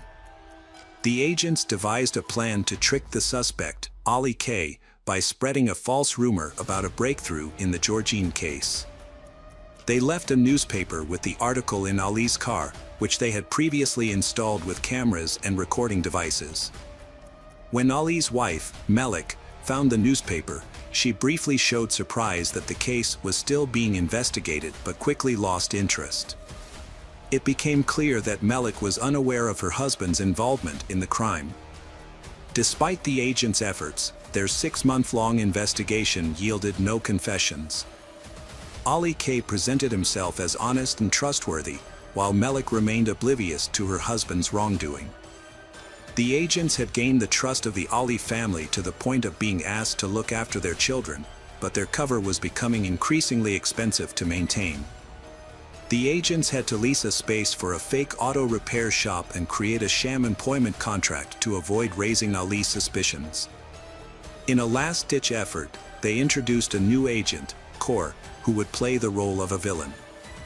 According to the backstory, Kaur was Hakan's cousin with a criminal record, involved in illicit businesses. It was hoped that Ali would form a bond with someone who shared similar interests and confide in them about his wrongdoings. Ali quickly befriended Kaur, and they spent time together, going to various nightclubs and indulging in reckless behavior. Kaur openly admitted that he earned his money through shady means and wanted to spend it lavishly, with Ali eager to join in. At the same time, Kor frequently complained about his girlfriend, claiming he couldn't break up with her because she was blackmailing him and threatening to expose his illicit business activities to the authorities. According to Kor, his girlfriend constantly demanded money, and her expectations were becoming increasingly excessive. One day, while drinking with Ali, Kor announced that he wanted to get rid of his girlfriend, who was blackmailing him, and was willing to pay 100,000 euros to anyone who would take care of the problem. Ali's interest was piqued, and he offered to handle the task himself. Kor agreed, but suggested they discuss the details in a private setting when they were sober. In November 2017, the two men sat in a car and discussed their plan to eliminate Kor's troublesome girlfriend. At one point, Kor expressed doubts about Ali's ability to murder a life. In response, Ali revealed a shocking secret that he claimed no one else knew. Ali K confessed to taking the life of a young girl over 11 years ago. In 2006, a girl had moved onto his street, and he became infatuated with her. He would often greet her on her way to and from school, complimenting her despite her young age. He described her as attractive and admitted to having strong desires for her. On a warm September day, Ali K saw an opportunity to act on his desires. He asked a neighbor girl to help him move items from his storage area, and she agreed, unaware of the danger. Once they were in the basement, he locked the door and attempted to kiss the girl, who resisted and screamed. He then struck her on the head, knocking her unconscious, and took advantage of her. Fearing she might report him to the police, Ali K decided to silence her permanently. He grabbed her throat and squeezed as hard as he could, feeling her pulse fade away. He described the process in detail, including the sound of her neck cracking. The girl's body remained in the basement for several days, and Ali K knew that if anyone had searched the area, they would have found him. However, no one suspected anything, and once the initial commotion died down, he wrapped the body in an old rug and disposed of it in a garbage bin that was taken to a landfill. Ali's confessions were recorded by a camera in Kor's car, and he was arrested that same evening. Unfortunately, her remains were never found because the landfill where her body was taken regularly burned its waste. The trial took 2.5 years to conclude. Ali K maintained his innocence, claiming he fabricated the story to gain Kor's trust. He said his plan was to rescue Kor's girlfriend by turning in her to the police once he received the money. Although no other evidence was found, Ali K's detailed confession was enough to convince the jury of his guilt. In March 2020, nearly 14 years after Georgine's disappearance, Ali K was sentenced to life in prison without parole. His wife, Melik, never believed he was guilty, convinced that he had implicated himself for a noble cause. Hello friends, welcome to our channel. Today we're going to take a look at another horrible case with you, the case of Alejandra Lafuente.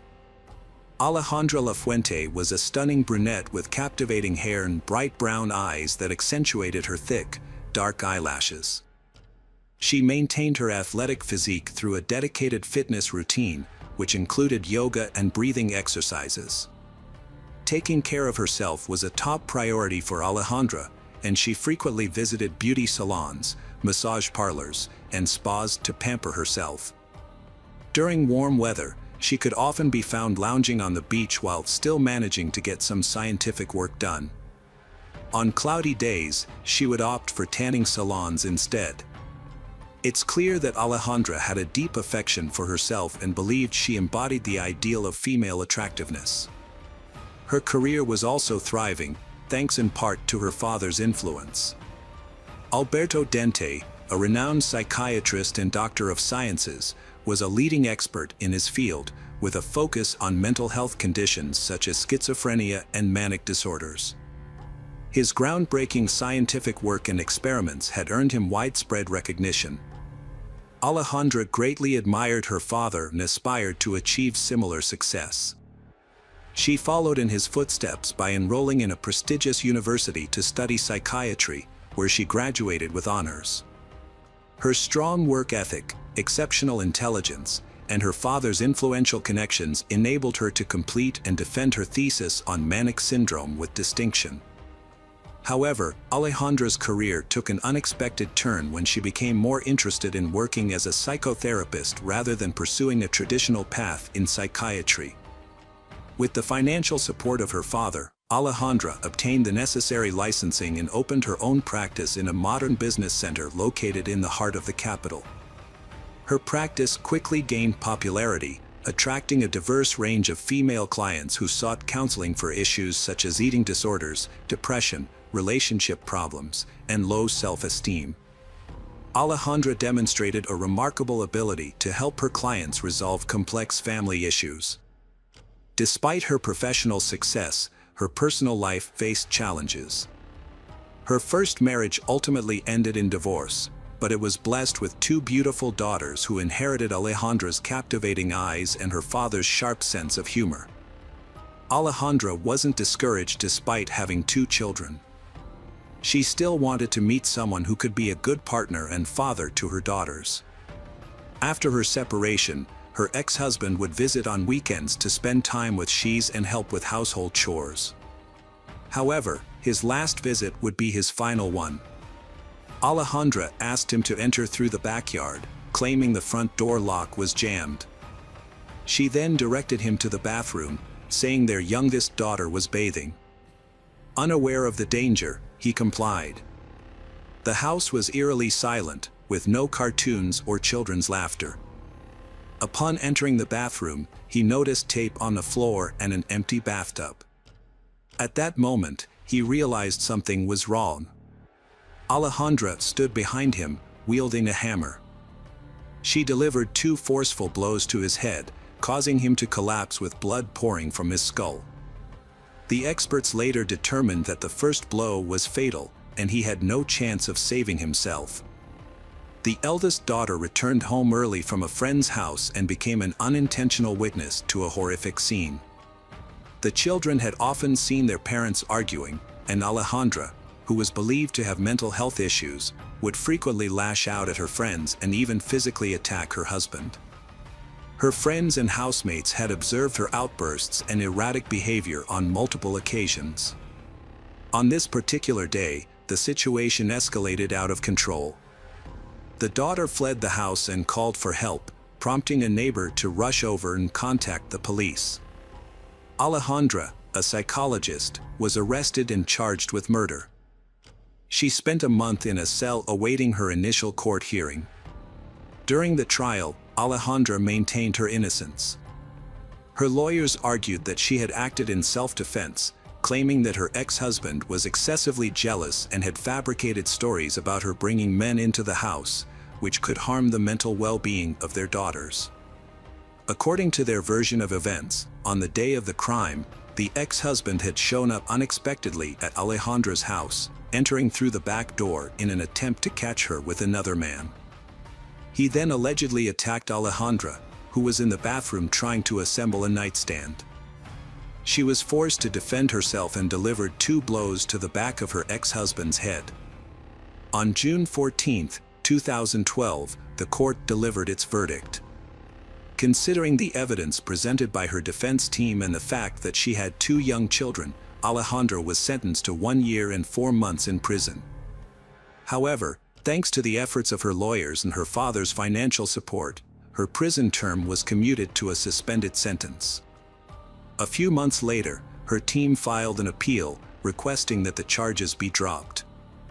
The basis of the appeal was that Alejandra had acted in self-defense. Human rights activists rallied around her, calling for a jury trial and portraying her as a victim of domestic violence. The court reviewed her case and ultimately handed down an acquittal. After her release, Alejandra resumed her work as a psychological counselor. She cultivated an image as a victim of gender inequality who had fought for her rights and won. This newfound image boosted Alejandra's popularity among potential clients. She soon met Alan Carrera Cuellar, a wealthy Mexican businessman and the son of Adrian Carrera Francis. Alan was tall, handsome, and impressive. His father had previously headed the Special Services Department for the Central District and had achieved significant success in his career. Soon Alan expanded his business, creating a chain of construction stores that opened across the country. However, while part of his business was legitimate, another part was secretly linked to crime. This connection led to his father's removal from his position after one of Alan's financial frauds was exposed. Furthermore, Alan had a stake in a criminal group that transported psychotropic substances to the United States. Their base, located in a border town, was guarded by corrupt police officers and controlled a small portion of the psychoactive substance trade in the South.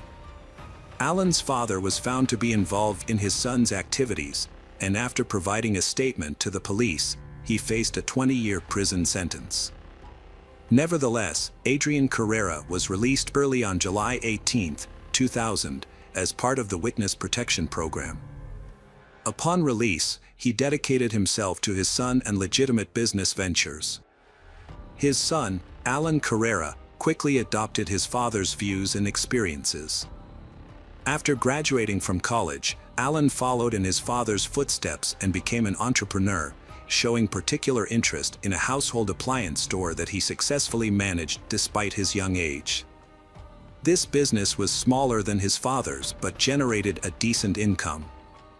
Alan was always surrounded by women, yet he had been in love with a classmate since childhood, whom he eventually married.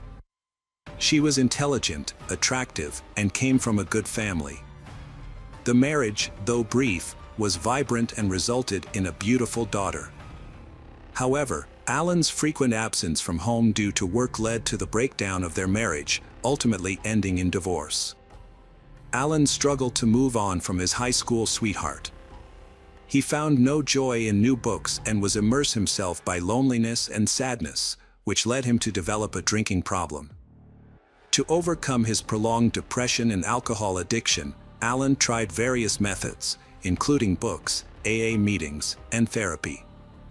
Eventually, he met with Dr. Alberto, a renowned psychiatrist. Meanwhile, Alan's ex-wife, Maria, was also dealing with the aftermath of their difficult divorce. Her father was going through a similar experience. Despite their separation, Maria couldn't shake off her loneliness and still considered Alan the only man in her life. She decided to seek professional help and visited a therapist. However, the psychiatrist who had been helping Alan recover explained that due to ethical reasons, he couldn't counsel both spouses. He recommended that Maria seek guidance from a different therapist, Alejandra. However, it's notable that Alejandra's relationship with Maria wasn't transparent, as she didn't disclose that her father was involved. Alejandra soon realized Alan could be a suitable match. Alan was described as a pleasant and wealthy man in his prime. Without hesitation, Alejandra asked Maria to bring Alan in for another session. According to Alejandra, she could resolve their issues in a single session. During the session, Alejandra and her father put their plan to seduce the Alan into action. It didn't take long to get results. Immediately after the session, Alan asked Alejandra out for coffee to discuss family issues. Initially, she declined, citing medical ethics, but they went on a date that same evening. A romantic affair quickly developed between them.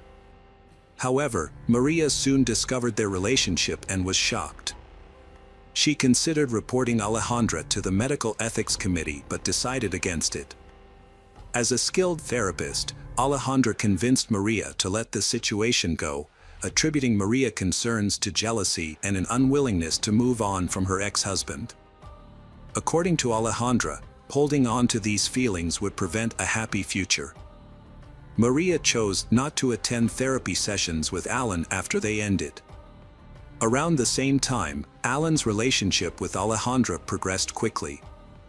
Within a few months of meeting, they moved in together. 2 months later, they decided to get married, but Alan was unaware of Alejandra's past issues and the reasons for her previous divorce.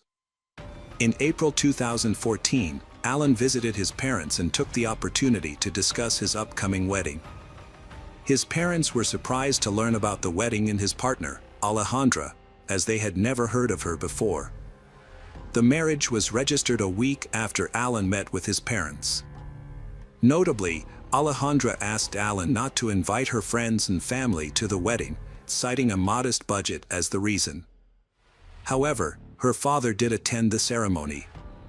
At first, their life seemed like a dream come true. They were young, happy, and had many plans and aspirations. However, this didn't last long. Alejandra's volatile temperament soon became apparent. The relationship between them began to deteriorate rapidly. Alan was a private person who kept his personal life to himself, even from friends. As a result, few people knew what was happening behind closed doors. However, it was clear that the relationship was strained, and they no longer appeared happy. After marrying Alejandra, Alan distanced himself from his family. When his parents weren't invited to the wedding, leading to a complete breakdown in communication. Alan's friends noticed that his wife was becoming increasingly anxious and short-tempered, often behaving inappropriately. After a few embarrassing incidents, Alan became ashamed and started to limit their social interactions. Their arguments became a daily occurrence, often with no apparent reason or justification. Alejandra discovered her husband Alan's infidelity by snooping through his phone one evening. The racy messages from other women were the final straw. She claimed that when she confronted him about his cheating, he became violent, insulting, and humiliating.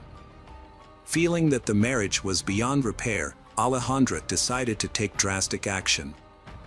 Instead of seeking therapy or counseling, she turned to a more sinister solution. Her focus shifted to devising the perfect plan to murder Alan. Alan, oblivious to his wife's intentions, continued his daily routine. He remained distant from his family, only making an effort to attend the annual family gathering to celebrate his grandfather's birthday. Alan attended the feast, but his parents made it clear that his wife, Alejandra, was not a welcome guest in their home. This snub infuriated Alejandra and further strained the relationship.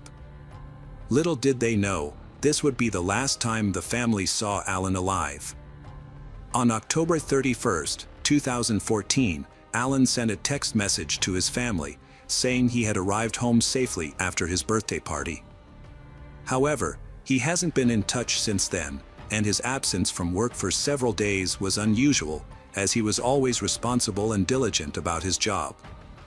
With the launch of a new business venture approaching, Alan's presence was crucial.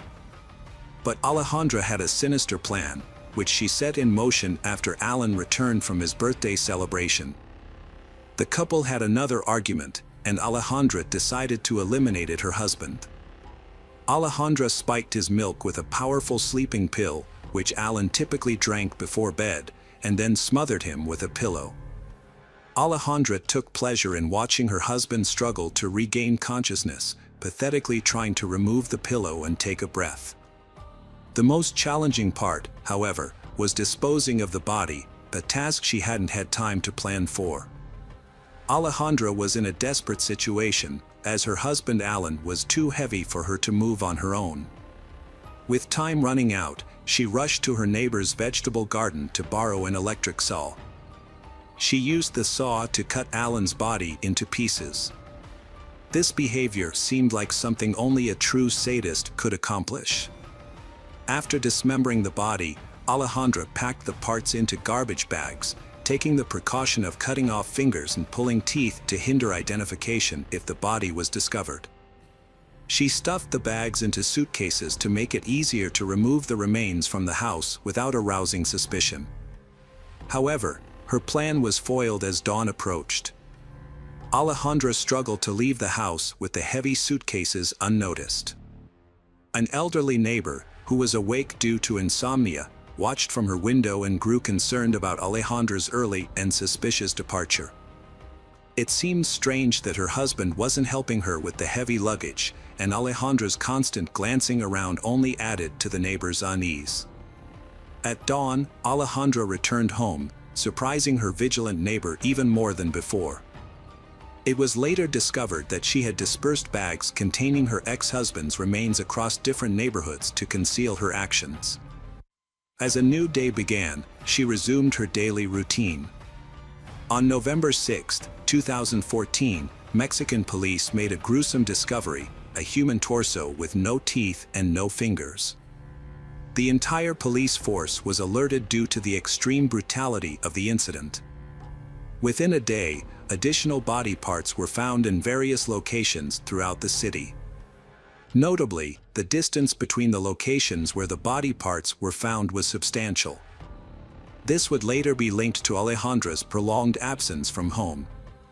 All the discovered body parts were sent to a leading forensic laboratory, where experts promptly confirmed that they belonged to the same individual. To avoid raising suspicions, Alejandra sent messages to Alan's relatives, claiming they were going on vacation and would be unreachable. Unbeknownst to her, Alan had recently distanced himself from his family and wasn't in contact with them. However, Alejandra's plan was foiled when her father, Alberto, called Alan's father's house to inquire about Alejandra's whereabouts. Alberto was concerned because he hadn't heard from her in a while, and her patients were worried about missing their counseling sessions. Later, Alberto called Alan's relatives again, informing them that Alejandra had been found and forcibly admitted to a clinic due to depression caused by her husband's infidelity. This alarming news prompted Alan's relatives to try and locate him, but they were unsuccessful. As a result, Alan's family sought police assistance.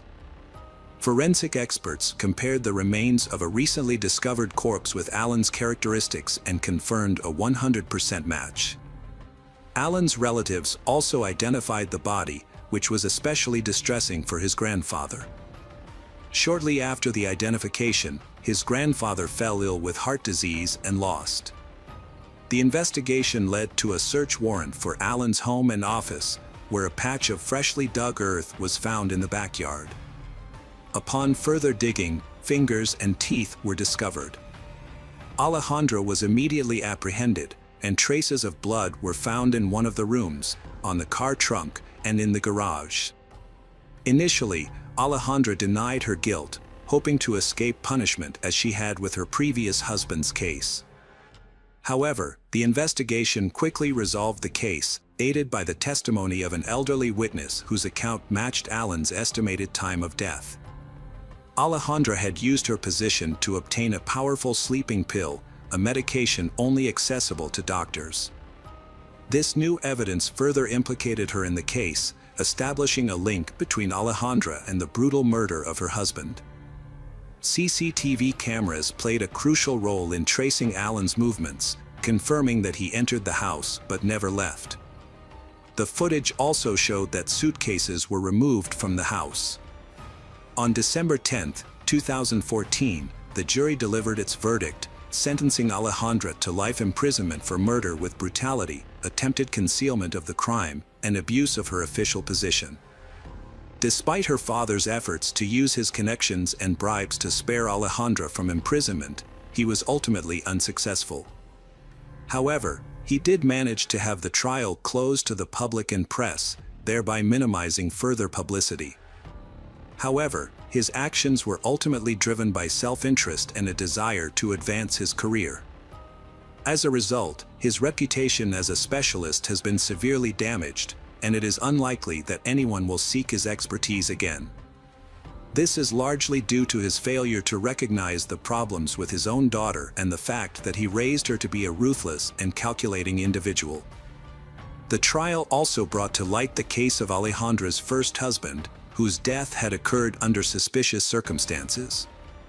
Although the passage of time had made it difficult to gather evidence, there were suspicions that Alejandra's father may have been involved in the incident.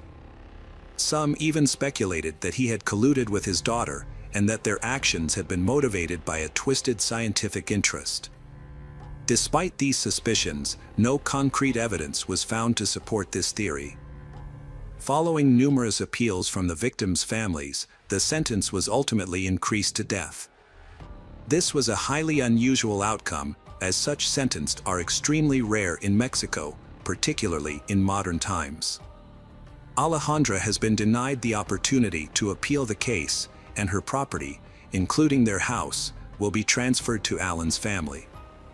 However, this offers little comfort, as the loss of a loved one can never be fully compensated. It has become clear that Alejandra was a pragmatic and cruel individual with significant mental health issues, despite medical examinations initially suggesting that she was sane. Hello friends, welcome to our channel. Today we're going to take a look at another horrible case with you, the case of Tina Watson. Tina Watson was born in West Germany on February 13, 1977. She was adopted by Tommy and Cindy Thomas on January 24, 1980. Tina met her future husband, Gabe Watson, while attending the University of Alabama in Birmingham, and they started dating in January 2001. Tina was diagnosed with a heart condition called paroxysmal supraventricular tachycardia, PSVT. Despite this, she took diving lessons in January 2003 and earned her certification before marrying Gabe on October 11, 2003. At the time of their wedding, Gabe was a qualified rescue diver with 55 dives under his belt, while Tina had only dived 5 times. As Tina and Gabe's wedding day approached, Tina's anxiety grew. At 26 years old, she had already experienced 2 failed relationships and was now attempting marriage for the second time. Her first relationship with Scott McCulloch ended due to her mother's disapproval. Although her mother didn't have specific reasons, she wanted a better life for Tina and felt she was rushing into marriage. Tina and Scott eventually parted ways. Her second relationship with Stan Marks also failed, but this time, her parents weren't involved. They simply couldn't overcome their differences and mutually decided to end the relationship. It wasn't until Christmas Eve, at a party with friends, that Tina met Gabe Watson. Their relationship wasn't sparked by love at first sight but rather by mutual support after recent breakups. 2 years into their relationship, Gabe proposed to Tina. Having learned from past experiences, Tina agreed, but only if she had her parents' blessing. In 2003, Gabe decided to ask Tina's parents for their blessing in a romantic gesture, choosing Valentine's Day. However, since Tina's father was away, the dinner was rescheduled for February 15th. During the dinner, Gabe announced his decision to spend the rest of his life with Tina. Tina's father, Tommy, responded with a straightforward question, "Do you love Tina?" However, instead of answering, Watson stuttered and remained silent. His father dismissed this reaction as mere awkwardness. Tommy then posed the same question to Tina, but she also avoided a direct answer. Instead, she expressed her fear of being alone at 26 years old. After considering their responses, Tommy gave his blessing to the young couple. The wedding preparations were well underway, with Tina preoccupied with her attire, guest list, and other details. Meanwhile, Watson was solely focused on planning their honeymoon. He had already decided on a trip to the Great Barrier Reef in the Pacific Ocean near Australia, where he intended to go diving. There isn't any consulting Tina about her preferences. To explore the sunken ship, Townsville Titanic, which sank in 1911, Gabe wanted Tina to learn scuba diving. However, Tina wasn't interested in diving, unlike Gabe, who was an experienced scuba diver with 55 dives under his belt. He had even completed a rescue diving course. Gabe would occasionally take Tina scuba diving in a pool with calm water and lifeguard supervision, but that was the extent of her experience. Gabe gave Tina an ultimatum: if she didn't learn to dive by their honeymoon, she would have to stay home while he went on his adventures. Gabe took out a loan to buy Tina her own diving equipment and pay for her lessons. However, Tina's first instructor was unimpressed with her skills and warned Gabe that she wasn't suited for open ocean diving. Gabe was furious and refused to listen, accusing the instructor of being a poor teacher and discontinuing the classes. The second instructor promptly gave Tina a passing grade, but also made a comment that she only made an effort to impress her future husband. Tina and Gabe got married on October 11th, and 2 days later, they embarked on a trip to Australia, which was funded by their wedding gifts totaling $10,000. During their honeymoon, Gabe dedicated some time to making Tina happy. They explored Sydney, visited the Sydney Aquarium, and went to the zoo. Although Tina was initially excited, her mood changed as they approached their visit to the Great Barrier Reef. On October 21st, they traveled to Townsville and boarded a boat in the evening, heading to a renowned destination popular among divers. However, employees at the diving company later reported that Tina and Gabe appeared inexperienced with diving equipment. Despite Gabe having completed diving courses and having some experience, he seemed uncertain about the equipment, handling it as if it were his first time. Before diving, Gabe assisted Tina in passing the required exam, which typically should be conducted individually. When the instructor offered Tina assistance underwater, she declined. The dive log noted a strong current that day, a crucial detail in the events that unfolded. As they prepared for the dive, Gabe helped Tina with the equipment they had purchased in the US. He rented an 11-liter tank for himself but chose an 8.5-liter tank for Tina, a volume considered small and potentially hazardous given her limited experience. Initially, the dive to the Townsville Titanic wreck was not possible. Tina needed an additional air tank, which stopped her from reaching the required depth. Furthermore, Gabe's underwater computer was not working. The computer calculates the needed diving and ascent speeds and shows the oxygen levels in the cylinders. After returning to the boat and resolving the computer issue, they attempted the dive again. The wreck was located 49 feet below the surface, and Tina was the first to descend, with Gabe following closely behind.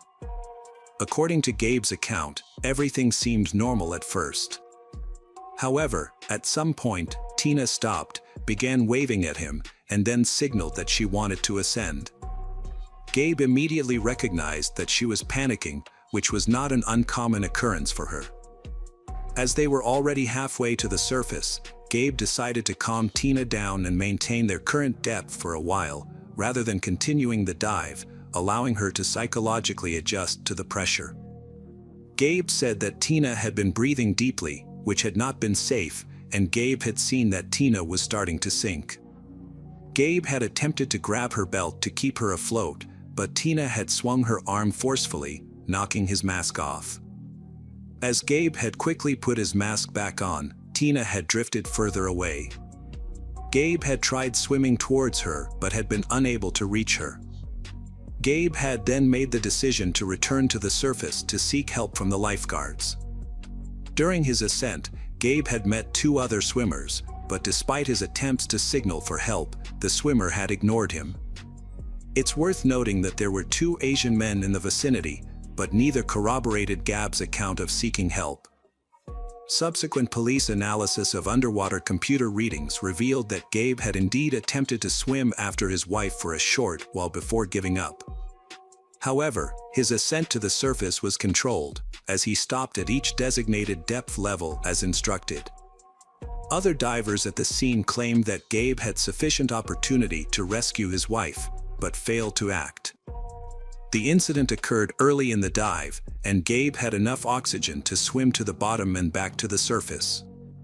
Rescuers on the ship responded quickly, locating Tina's body at a depth of 82 feet. Despite their efforts, including 40 minutes of artificial respiration on the deck, Tina was pronounced dead. Witnesses reported that Gabe kept his distance from his wife's body, appearing indifferent to the situation, and even exhibiting carefree behavior such as smiling with other passengers on the way to shore, which he later denied in court. The autopsy results for Tina revealed some inconsistencies.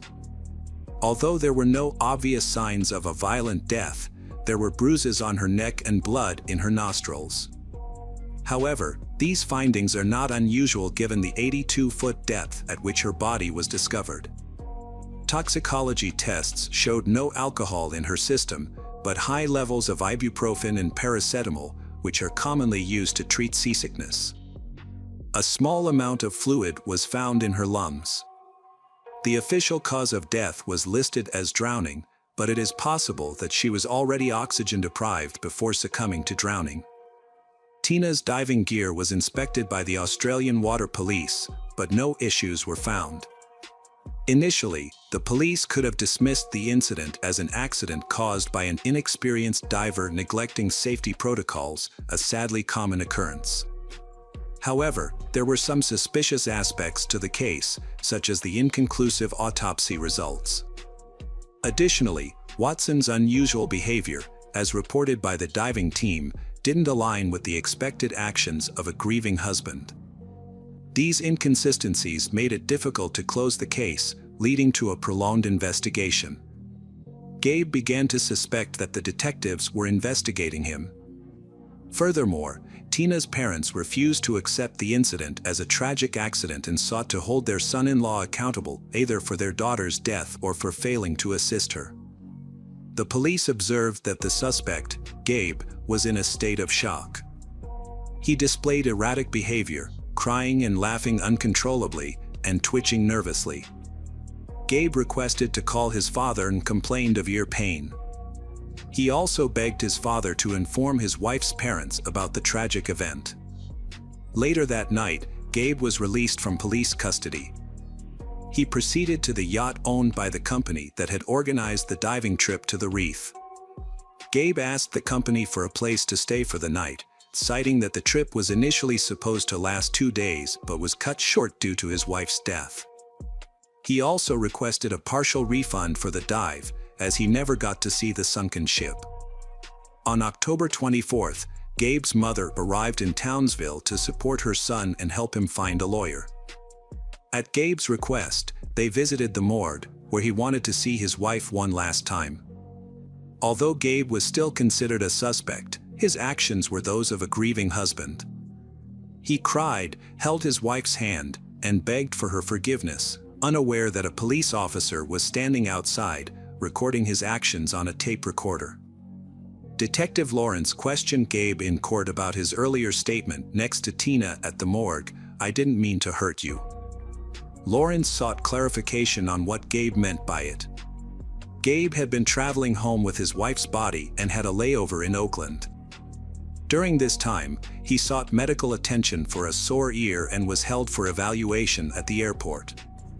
The investigation suggested that Gabe did this to avoid meeting Tina's father. However, it was revealed that ear problems are common among divers, which may have explained Gabe's condition. At Tina's funeral on November 5th, Gabe met with his father-in-law, Watson. In a visible gesture, Gabe removed his wife's wedding ring and placed it on his finger, covering his own ring. He also removed her earrings and handed them to Watson. After this encounter, the Thomas family did not interact with Gabe again that day. Later in the trial, Gabe was questioned about removing his wife's jewelry during her funeral. He simply smiled and shrugged, seemingly unwilling to confirm or deny it. Those who knew Gabe had mixed opinions about his character. Some found him to be kind and amusing, while others considered him cruel and controlling. However, they all agreed that Gabe and his wife, Tina, appeared unhappy together. Tina's friends corroborated what she had shared with her father at a family dinner on February 15th, that she had married Gabe out of fear of being alone and that this decision ultimately led to her demise. Furthermore, one of Tina's friends revealed that Tina had confided in her about being taken to an insurance company by Gabe, where she was forced to purchase a life insurance policy at an inflated rate, naming Gabe as the beneficiary. This account was verified by the insurance agent, who confirmed the details. The cab driver who drove Gabe and Tina to their yacht also testified that Tina had cried throughout the ride, while Gabe ignored her. Another friend of Tina's, Amanda Phillips, came forward with a disturbing story that shed more light on the true nature of Gabe and Tina's relationship. It was revealed that Gabe had secretly recorded Tina using the bathroom, edited the footage, and incorporated it into a Christmas celebration video. That would have been acceptable, but he chose to do it in front of a full house of guests during a general viewing.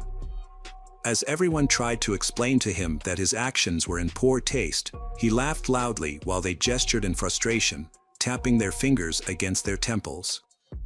Although removing jewelry during a funeral may seem like a shocking and condemnatory act by Gabe, a more disturbing incident occurred in 2008. During the trial, the jury was shown footage of Watson visiting Tina's grave, taking all the flowers, and carrying them away. The flowers were later found in a nearby trash can. Tina's father had noticed the missing flowers and set up a hidden camera among the monuments to catch the thief. However, he was shocked to see Gabe on the tape and was outraged by his actions.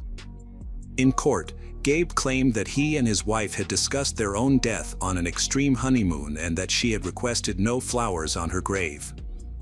This excuse sounded strange and unlikely. Gabe claimed that Tina drowned while he attempted to put a mask on her face underwater.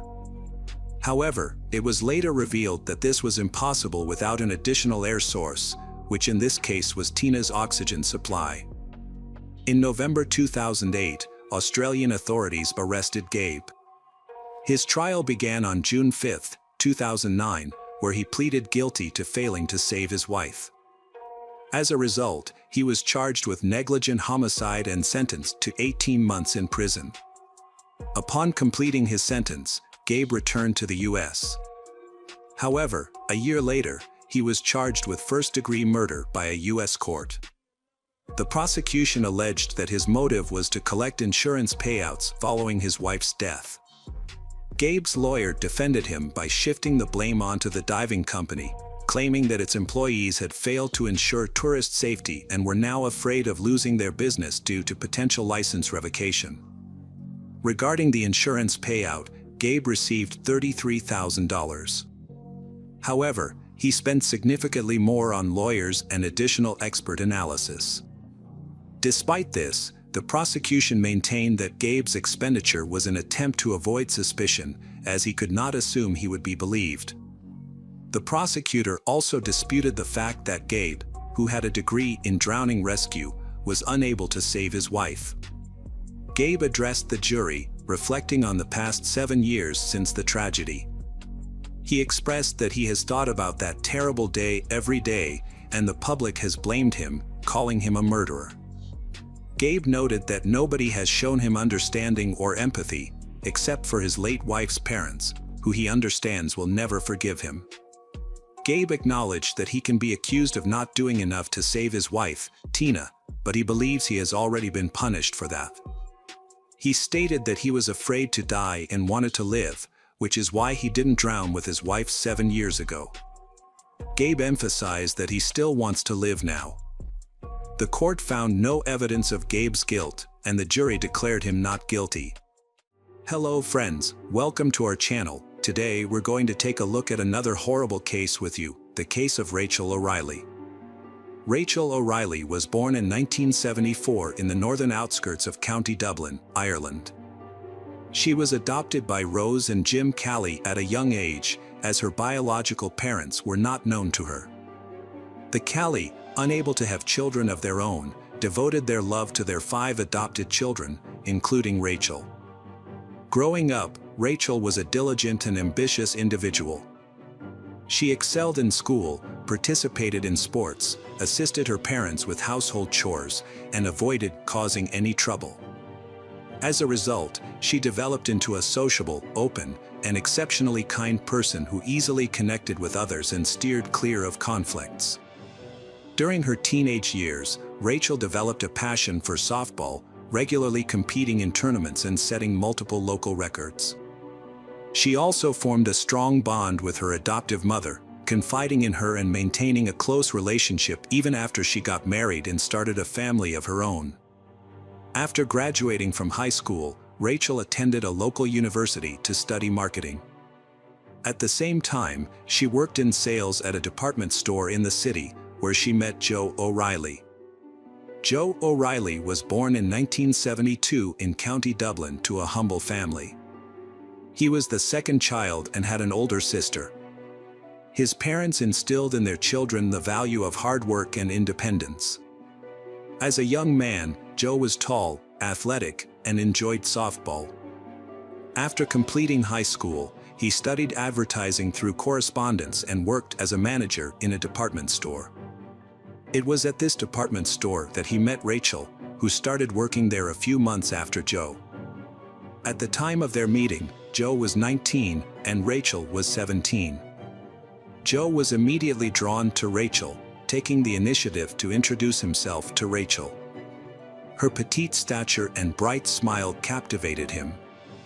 Joe was interested in taking Rachel on a date, but she refused for reasons unknown. Despite this, Joe continued to try to win her over by giving her compliments and surprising her with small gifts like flowers and chocolates at work. However, Rachel remained unresponsive to his efforts. Joe read Rachel's favorite book to find a common conversation topic, but things only improved when Joe discovered Rachel's passion for softball. He joined her at the stadium, walked onto the field during practice, and participated in the game.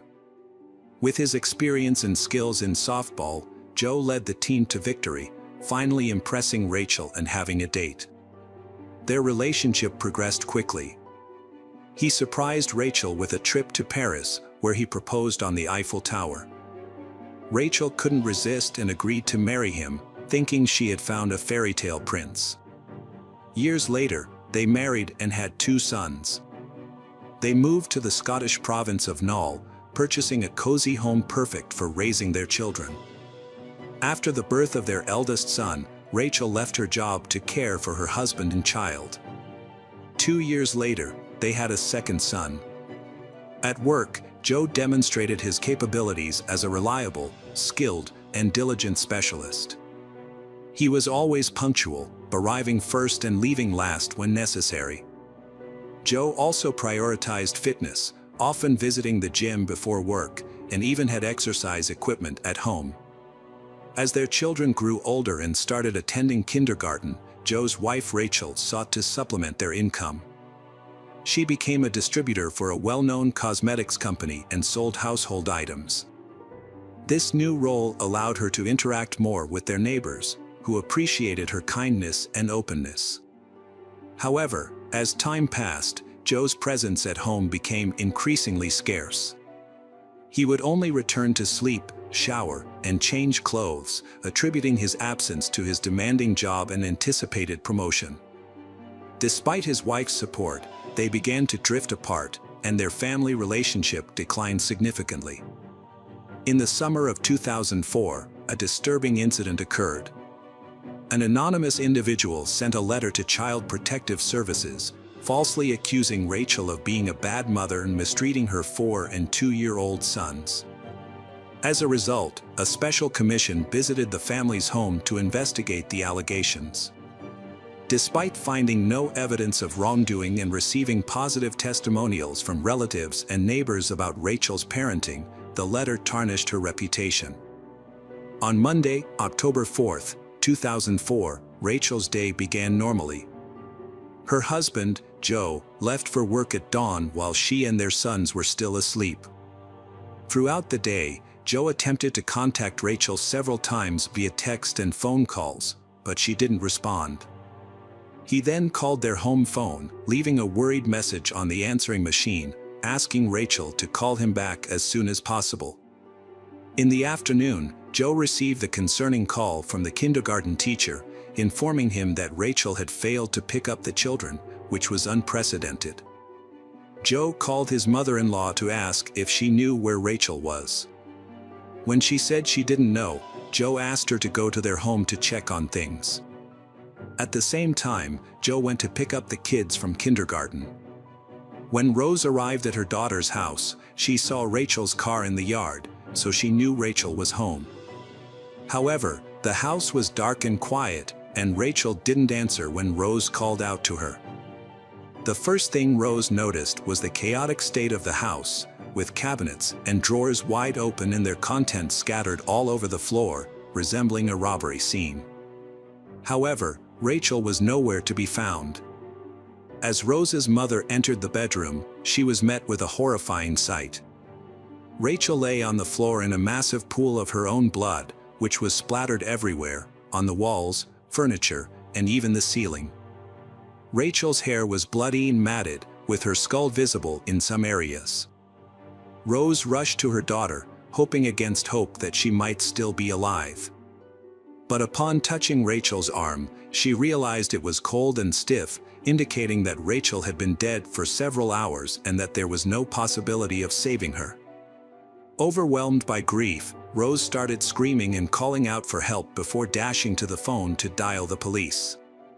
Her cries for help attracted the attention of the neighbors, including a doctor, who hastened to the scene. He was the first to examine Rachel's body, confirming that she was beyond help. By the time Joe arrived, a crowd had gathered outside the house. Upon learning of his spouse's death, Joe was consumed by anguish, screaming in disbelief as he rushed inside. In the bedroom, beside his wife's lifeless body, Rachel became unhinged. He cried, screamed, and vowed to avenge his wife's brutal murder. The police officers who arrived at the scene described it as the most horrific attack on a defenseless woman they had ever encountered. The murder weapon was likely a heavy, blunt object used with extreme force to inflict severe injuries on Rachel. The attack was so vicious that Rachel's body showed no signs of attempting to defend herself, suggesting she was caught off guard from behind. While the crime scene resembled a robbery, investigators suspected a personal motive or intense hatred due to the brutality of the attack. However, it was unclear who could harbor such animosity towards a young, petite mother of two. The investigation began with interviews of Rachel's family members and neighbors, who all claimed she had no enemies and was well-liked by everyone. None of the neighbors reported seeing anything suspicious on the day of the murder, including strange cars or individuals near the victim's house. Joe, Rachel's husband, stated he had spent most of the day at a bus depot on the other side of town for work and had a coworker who could confirm his alibi. The coworker corroborated Joe's statement, but the police couldn't shake off their lingering doubts. The scene resembled a robbery, yet nothing of significant value was missing. A sum of €1,000 lay untouched on the bedside table in plain sight, and another stash in the kitchen cupboard was also left undisturbed. In the dressing table, a jewelry box was found, but only a pair of chains and earrings were missing, discovered separately in a drawer. Joe reported that a digital camera, silverware, and one of his dumbbells, likely used as the murder weapon, were also missing. The whole situation seemed bizarre. The house was ransacked, the landlady brutally murdered, all for seemingly trivial items. When questioned by the police, Joe appeared distraught, crying, shaking, and feverish. However, one investigator later noted that Joe's state seemed more like nervous excitement than genuine grief or shock. Joe's behavior became even more suspicious when asked about the possibility of his wife having an affair. He firmly denied it, but then awkwardly added that he had never cheated on his wife, a statement that sounded unconvincing. 2 miles away from the crime scene, a bag was discovered in some bushes. The bag contained a camera, silverware, and a few pieces of jewelry that matched the items reported stolen by Joe. With this new evidence, the initial theory of a robbery gone wrong could be ruled out, and the case was reclassified as a premeditated murder. The widower, who had been trying to show grief and pain, came under suspicion because his emotions seemed insincere, making him the primary suspect. Joe had no evidence to present, so the detectives had to thoroughly investigate his alibi, the crime scene, and his relationship with his wife. Joe claimed that on the morning of the incident, he stopped by the gym, which was a regular part of his routine. Surveillance cameras in the parking lot and the gym confirmed his presence. He then went to the office and later visited a bus station in a remote area of the city to check on the placement of advertisements on vehicles. A colleague corroborated Joe's story, stating that they had spoken on the phone around that time. The investigators then seized Joe's computer from his workplace for further inspection. The emails on Joe's computer contained some suspicious correspondence, which he had partially deleted. However, specialists were able to recover the deleted messages, and the police became convinced they were on the right track. The emails revealed that Joe frequently communicated with his friend and sister, constantly complaining about his wife, Rachel. He used insults and profanity to describe her, stating that she no longer attracted him as a woman and that she caused him outright disgust. Moreover, the computer revealed a suspicious correspondence between Joe and his colleague, Nikki Pelly. It was evident from their communication that their relationship went beyond a friendship, and both of them should be questioned. Nikki Pelly worked at an advertising company and frequently interacted with Joe for work-related purposes. Despite being 10 years older than Joe, she and Joe were having an affair. The exact timeline of their workplace romance was unclear, but it was discovered that Joe spent evenings and nights at Nikki's place. Meanwhile, his wife, Rachel, was under the impression that Joe was busy with work. Joe's messages to Nikki revealed that he promised they would soon be together, along with his sons from his marriage to Rachel. These messages raised suspicions, as the children would likely live with Rachel in the event of a divorce. Initially, Joe denied having any extramarital affairs. However, when confronted with irrefutable evidence of his infidelity, he admitted to secretly dating Nikki for a period before allegedly breaking up. The O'Reilly house was cordoned off as a crime scene for over a week, and no one was allowed to enter while the police thoroughly examined and documented the premises. During this time, Joe lived with his sister at their grandparents' home. At the funeral, Joe's behavior was unexpected. Instead of appearing distraught, he seemed remarkably calm and composed, almost as if he was avoiding the coffin. When it was his turn to bid farewell, he did so briefly and without emotion. As he walked away, he casually remarked that the coffin could be closed and buried. After the family returned home, they found everything in the same state as it was on the day of the crime, except for the absence of the body. Joe asked his in-laws to accompany him, and they agreed, thinking he needed their support. However, upon arriving at the scene, Joe began to speculate about the killer's actions in a way that seemed unusual. He walked around the room where his wife had been murdered, describing the attack in vivid detail. He pointed out dried blood spatters and suggested that the perpetrator might have gone to the bathroom to wash off the blood and clean the crime weapon before taking it with him. Joe's account was disturbingly detailed, and he even used gestures to mimic the blows, which was unsettling to witness. However, his parents thought his behavior was a way to cope with stress and talk about his feelings. Meanwhile, Rose couldn't shake the feeling that her son-in-law was repeating a pattern of behavior and was responsible for their daughter's murder. Shortly after the funeral, Joe started seeking media attention, giving numerous interviews. He invited reporters to his home, giving them a tour of the crime scene and describing what happened. On camera, Joe would address the killer, urging them to surrender to the police. 3 weeks after the tragedy, the family agreed to participate in a TV program about the crime. While Rachel's parents were overcome with grief, Joe acted like a celebrity on set. He chatted with the makeup artists, asked about his on-camera appearance. The police, who still suspected Joe, and followed him and discovered he went to see his mistress, Nikki, after the TV show. By then, they were convinced he was the killer and focused on gathering evidence for the court. Gathering evidence was a lengthy, complicated, and painstaking process, mainly because the key piece of evidence, the instrument of the crime, was never found. However, other crucial evidence was collected. The first to testify were Nikki, Joe's mistress, and the colleague who had previously confirmed Joe's alibi. Both faced potential jail time for perjury and decided to come clean to avoid risking their freedom. Nikki revealed that she and Joe had never actually broken up, despite their earlier claims. In fact, their ongoing relationship had been discovered by Rachel, leading to a major argument between the spouses on the eve of the tragedy. The colleague, on the other hand, admitted that he wasn't entirely sure if Joe was at the bus station on the other side of the city at the time of his wife's murder. He had simply corroborated Joe's story as a favor, without realizing at the time that Joe was a suspect in the crime. Investigators also recovered incriminating correspondence from Joe's computer, including messages where he insulted his wife and made plans for a future with Nikki and their children.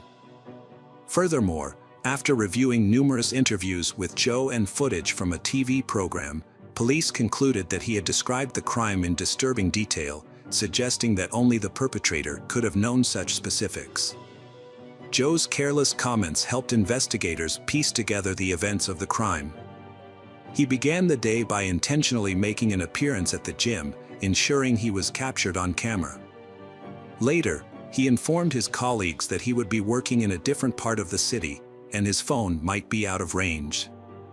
However, instead of heading to the bus station as he claimed, he returned home and armed himself with a dumbbell. He lay in wait in the marital bedroom for his wife, who had taken their children to kindergarten. When she arrived, he launched a surprise attack from behind, leaving her no chance of escape. After the murder, Joe, who later confessed, washed the blood off himself and the dumbbell in the adjacent bathroom. Joe changed his clothes and scattered his belongings to make it look like a robbery. He then went to work, getting rid of the evidence along the way. In an attempt to create an alibi, he called his wife's cell phone, sent her messages, and left voicemails, pretending she was still alive. At work, he acted strangely, appeared overly excited, and had shaky hands. His colleagues noticed this and asked if he was okay, but he seemed confused and rushed to his office. Shortly after, the daycare center called to inform him that his daughter hadn't been picked up. Instead of rushing home, he sent his mother-in-law to the house, where she would be the first to discover her daughter's disfigured body. Joe thought he had covered his tracks and that his guilt would be impossible to prove. However, his desire for fame and public attention ultimately led to his downfall. Despite most of the evidence being circumstantial, Joe was arrested 2 years after committing the crime.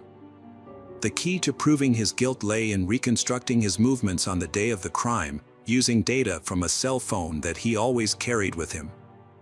Notably, at the time of Rachel's murder, Joe's cell phone signal was coming from the family home, which was later verified through phone records.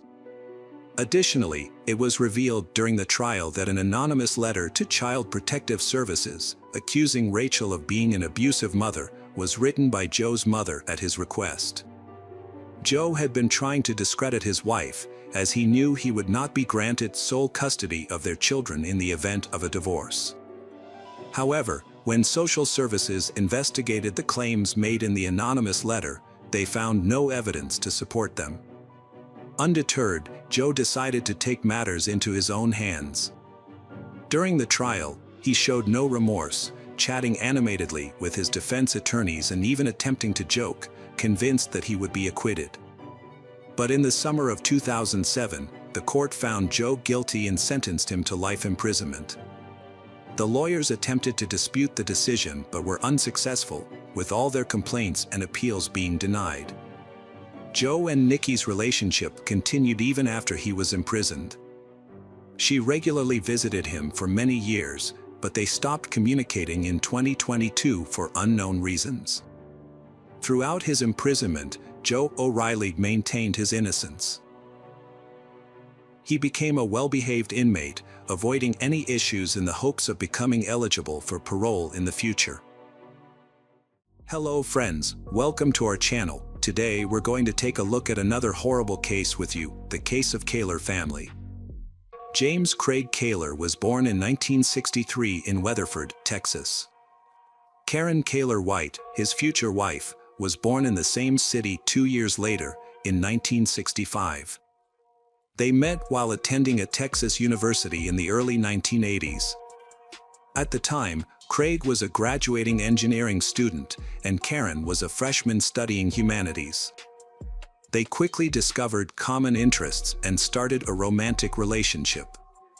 Young and in love, they appeared to be the ideal couple, with Craig standing out as a top student due to his exceptional determination and engineering talent. After graduating in the late 1980s, they had a modest wedding with only close friends and family in attendance. They welcomed their first child, Emily, in 1991 and their second child, Lauren, in 1993. The family lived in a cozy house in Weatherford and enjoyed a comfortable lifestyle by local standards. In 1999, while Karen was pregnant with their third child, Craig received a lucrative job offer from a large utility company in Weatherford. His promotion coincided with the birth of their son, Sean, whom he cherished. Craig purchased a large house in a highly respected neighborhood in the city, along with a dependable car for his family. He became the main provider for the family, while Karen stayed at home. On the surface, the family appeared to be flawless. Their daughters, Emily and Lauren, were gifted in sports and music, frequently taking part in singing competitions and local activities. Emily was an outstanding student who went on to attend the prestigious pharmacy college, whereas Lauren, also an excellent student, aspired to enroll in a conservatory to pursue a music career. Their son, Sean, was a friendly, curious boy with a passion for mathematics and a dream of becoming an archaeologist. He had a close relationship with his parents and sisters. Craig supported the family financially, while Karen ensured the home was welcoming, took care of the children, and enjoyed baking. They was actively involved in community work, aiming to enhance their neighborhood, and had raised 3 gifted and wonderful children. However, despite their seemingly perfect life, the family was hiding numerous issues. In 2007, Karen confided in her younger sister, Linda, revealing that she was on the brink of a nervous breakdown. Karen expressed her distress over Craig's controlling behavior, which had been ongoing for years and was escalating. Craig insisted on a detailed record of every single expense, no matter how small, including daily household costs. Karen had to provide him with receipts from the supermarket, bank statements, and even report her daily activities while he was at work. The entire family was bound to a strict schedule set by Craig, dictating when they had to be home, sleep, wake up, eat, and even when they could be intimate. As time passed, Craig's need for control grew stronger. He became increasingly demanding and selfish, scheduling Karen's every move down to the hour. Karen felt trapped, with no personal time, only duties and responsibilities. She tried to meet all of Craig's demands, hoping he would eventually ease up and they could return to their previous life. However, Craig seemed to take pleasure in his control and showed no willingness to change. Linda was deeply disturbed by what her sister shared, having, like everyone else, perceived Craig as the ideal husband and family man, only to discover he was a tyrant at home. Despite this, Karen didn't want to break up her family and was financially dependent on Craig, along with their children. So, she decided to look for a job that could provide a stable income. Karen, a mother of 3, had maintained a remarkable physical shape despite her advanced age. She prioritized good nutrition, occasional dieting, self-care, and daily jogging. Unbeknownst to her husband Craig, Karen joined a local fitness club, where she spent several hours each day working out. This newfound hobby allowed her to relieve stress, find distraction, and clarify her thoughts. As Craig was at work, he remained unaware of her fitness routine. The fitness club management soon took notice of Karen, an attractive, fit, and dedicated individual.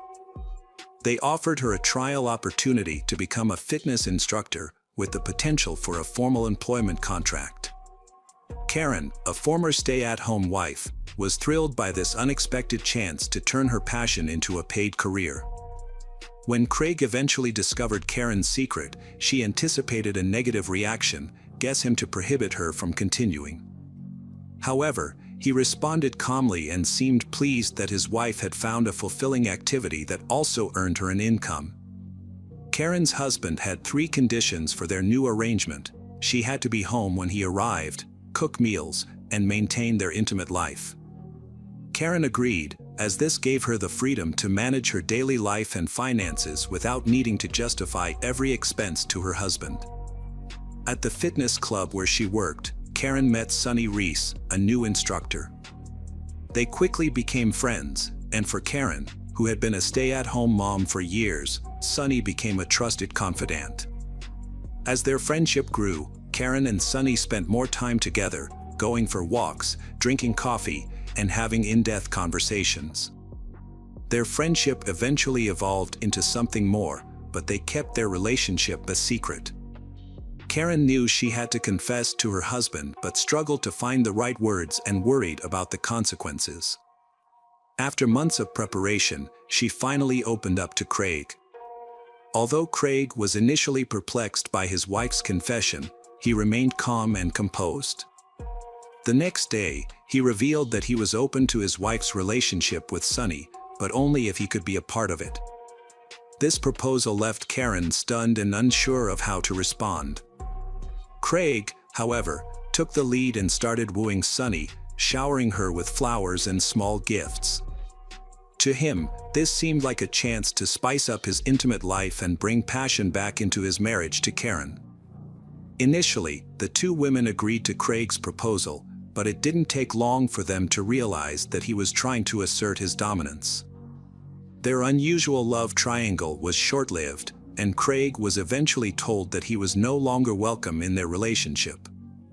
Feeling offended, Craig ordered Karen to end the affair immediately, but she continued to see Sunny, having genuinely fallen in love.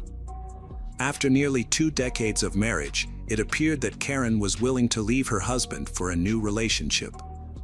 Craig relocated his family to Columbia, Missouri. He became the water director, hoping the move would end his wife's affair with Sunny and restore normal family life. The 2008 move proved challenging.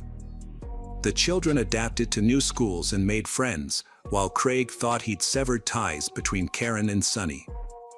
However, Karen and Sunny continued to secretly communicate through phone calls, texts, and meetings. Karen and Sunny would meet halfway at a roadside hotel, spending a couple of hours together before returning home. By this time, Karen was aware her marriage was failing. She no longer loved her husband, and it was only a matter of time before they divorced. These secret meetings continued until December 2008. On New Year's Eve, the Kaler family visited their hometown to see family and friends. Sunny was also at the party. Initially, Karen and Sunny kept a low profile, just exchanging greetings. However, as the party went on and they drank more, they became less concerned about what others thought. They were inseparable, holding hands, exchanging romantic glances, and were even seen kissing by some guests.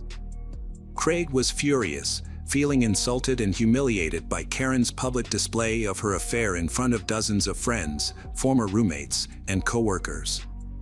He verbally attacked Karen and Sunny at the party, then forcibly dragged Karen away. On the way home, Craig lost control, grabbing Karen by the shoulders and shaking her violently, ripping her dress. He then slapped her, causing her to stumble and fall, hitting her head hard. Harassment continued after they returned home, and the conflict didn't subside. Karen told Craig a few days later that she was leaving him and started divorce proceedings, asking for custody of the children. Initially, Craig apologized and begged her to stay for the children's sake, suggesting they give their marriage another try. However, Karen was resolute and got a divorce. Craig then called their mutual friends and relatives, asking them to persuade Karen to stay with him and not break up the family. She informed him that she was ending their marriage to be with Sunny, admitting that she had never found true happiness with him. In early spring 2009, Craig and Karen got into another argument while still living together.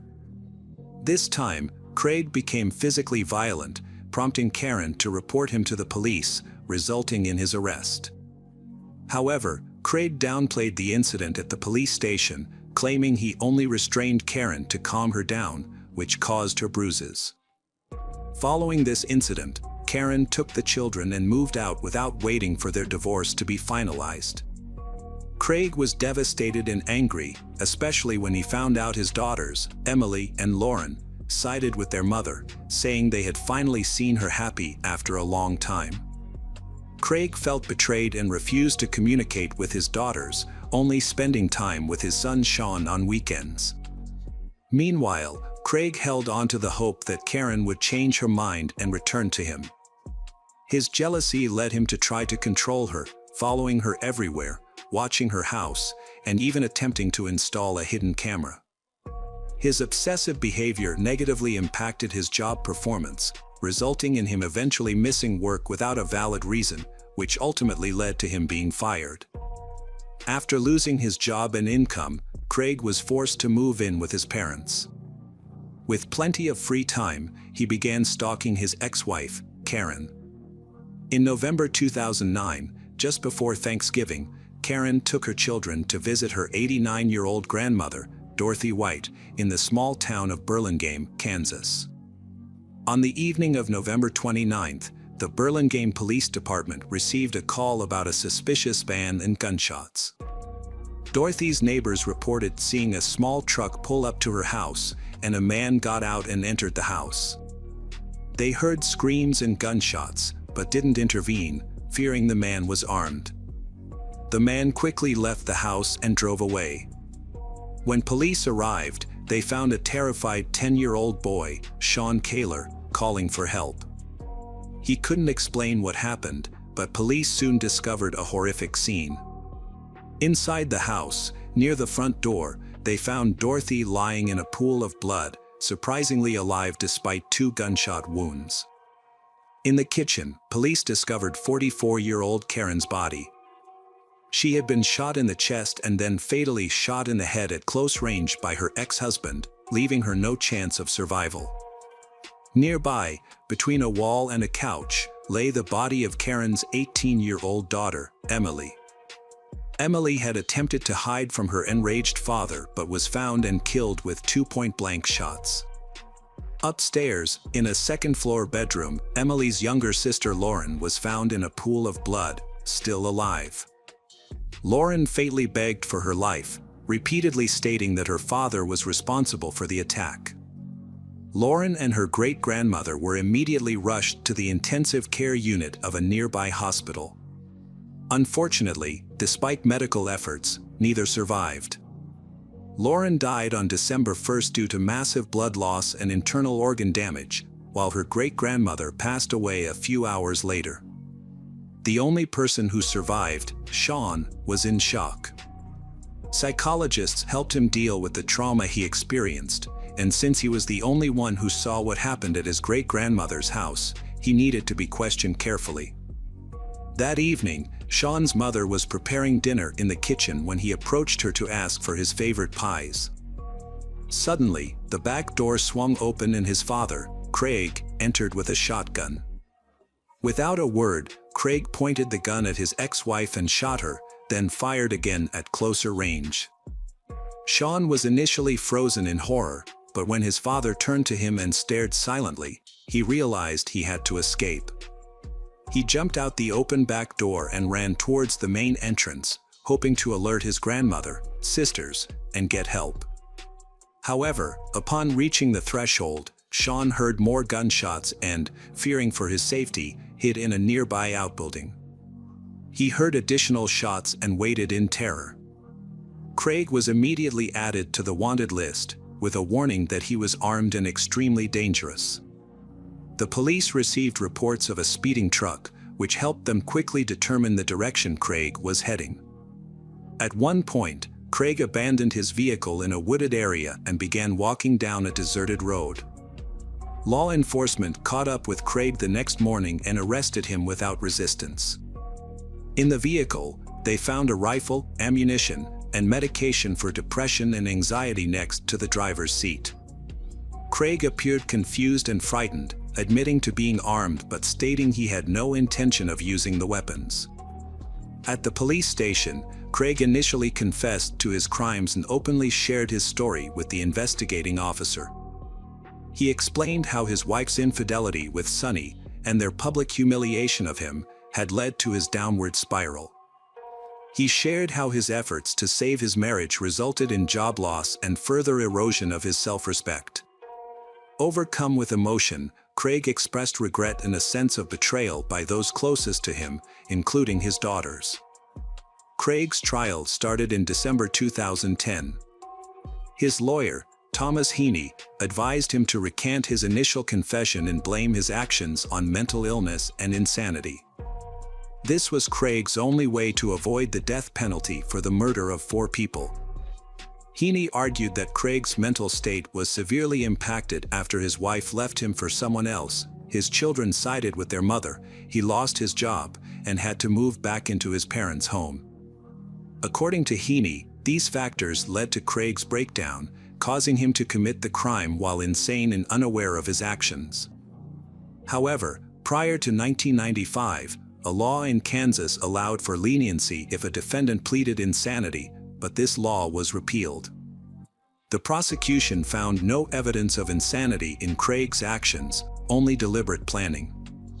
Craig bought guns and ammunition beforehand, went to the house where his family was, shot each victim twice to ensure no chance of survival, but intentionally let his son Sean escape. In August 2011, Craig was convicted of all charges and received a death sentence. At the final hearing, 12-year-old Sean testified, stating he didn't want his father to die because he was his only remaining close relative. Despite numerous appeals, the verdict remained unchanged. Today, Mr. Kaler is still imprisoned, fighting to have his case reviewed and the death sentence overturned. Following the death of his mother and sisters, Sean is now an adult, having completed his education, and has chosen to stay and work in his home state. Hello friends, welcome to our channel. Today we're going to take a look at another horrible case with you, the case of Joseph Saunier. Joseph Saunier was born in 1955 to a respected family of doctors in Shreveport, Louisiana. From a young age, he aspired to follow in his family's footsteps and become a skilled doctor. He earned a Bachelor of Science in Medical Science from the University of Baton Rouge in 1976. Joseph then applied to Louisiana State University in Shreveport and began working at Parkland Hospital in Dallas, Texas. While pursuing his university studies, Joseph successfully balanced his academic and professional responsibilities. He took on additional workload at the university and honed his skills through hands-on experience at the hospital. His hard work and dedication did not go unnoticed, and in his final year of training, he was appointed chief resident. After completing his studies, Joseph specialized in pathologic anatomy and went on to become a respected pathologist and laboratory director in Lubbock, Texas. However, his personal life was marked by tragedy, including the loss of she he loved. Joseph's 27-year marriage, which he had considered happy, ended in divorce when his wife fell in love with another man. Despite his own heartache, Joseph accepted her decision and agreed to the divorce, believing that she he loved had found happiness with someone else. Joseph was a man of strong character, nobility, and responsibility. Even after his divorce, he maintained a warm relationship with his ex-wife, Becky, and continued to support their 2 sons. This showed his resilience and strength in the face of adversity. When Becky tragically died at the hands of her new husband 2 years later, Joseph was shocked. He often thought back to their family years and mourned the loss. However, he remained a source of strength for his family. He took care of all the organizational and funeral expenses and helped his sons cope with the trauma. The tragedy had a profound effect on Joseph, who initially coped by immersing himself in his work and raising his sons. Later, he chose to start fresh in a new city with a new partner, relocating from Dallas to Lubbock, Texas in 2007. There, he took on the role of chief pathologist at Covenant Health System. Joseph sought a new hobby and enrolled in a local dance studio. The classes not only brought him joy but also provided opportunities to meet new people, including women. One warm summer evening, Michelle Tina walked into the dance class, and Joseph was immediately captivated. Michelle, with her elegance, great sense of humor, and sparkling eyes, lit up the room. Joseph, 57, knew right away that she was someone special. Michelle, 47, was equally taken with Joseph. She admired his confidence, respectful demeanor, and smooth dance moves. As they paired up to dance, they discovered a perfect harmony. Joseph and Michelle's connection deepened over time. He asked her to start a romantic relationship, and she accepted. Michelle had a captivating presence that inspired Joseph to make significant life changes. Leaving Amarillo, Joseph's new lover, Michelle, was escaping the fear and anxiety caused by her involvement with Thomas Dixon, a married plastic surgeon and owner of a private clinic. Their relationship began in 2008 when Michelle visited Thomas's clinic for Botox injections, initially starting as a friendly interaction that progressed into a romance.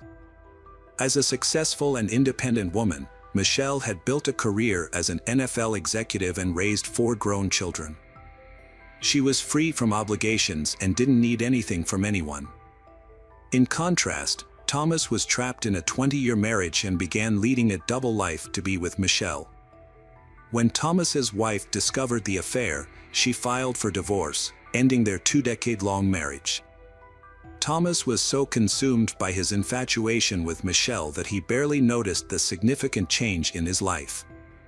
He separated from his wife to be with Michelle, who had never expressed a desire to marry him. Thomas tried to get Michelle's attention, but his pressure tactics only scared her away. She realized he was manipulative and controlling, so she ended their relationship in 2010. Despite the breakup, Thomas continued to pursue Michelle. Thomas' obsession became overwhelming, causing Michelle to move away to escape his influence. She settled in Lubbock, where she met Joseph Saunier and started a new life. They quickly hit it off, and their relationship blossomed into true love. Joseph's family and friends welcomed Michelle with open arms, and he showered her with gifts and attention. He took her on trips, to fine restaurants, and to exclusive clubs. When Joseph realized he had found the one, he proposed to her in Los Angeles, surrounded by his entire family. At that moment, 47-year-old Michelle was deeply infatuated with her new partner, Joseph. Her social media was filled with daily declarations of love for him. As a result, her former lover, Thomas Dixon, became aware of her new relationship and was emotionally shaken to learn that Michelle had moved on and was planning to marry Joseph. Thomas realized he couldn't win Michelle back but still proposed rekindling their past romance, suggesting they become lovers again. However, Michelle firmly rejected his proposal and informed Joseph about the situation. As time passed, Michelle and Joseph began to feel like they were being watched. They even caught a glimpse of what appeared to be a camera flash through their backyard window, but initially didn't think much of it, underestimating the severity of the situation. Things took a turn for the worse on July 11, 2012. A landscaper arrived at Joseph's home to discuss a remodeling project and was unable to reach Joseph. When he found an open door, he cautiously entered the house, finding it in disarray with a bullet hole near the entrance, suggesting a possible intruder. Upon searching the premises, the landscaper discovered the body of Joseph Saunier in the garage. Joseph had multiple stab and gunshot wounds. Believing the perpetrator might still be in the area, the landscaper left the house and called for emergency assistance. At 2:48 p.m., police received the call and immediately sent several patrol cars to the scene. Responding officers confirmed the identity of Joseph.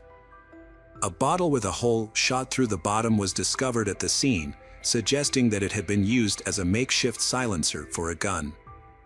A forensic team was called in to collect evidence, which included the bottle and blood samples. The perpetrator seemed to have been careless, leaving behind a significant amount of evidence.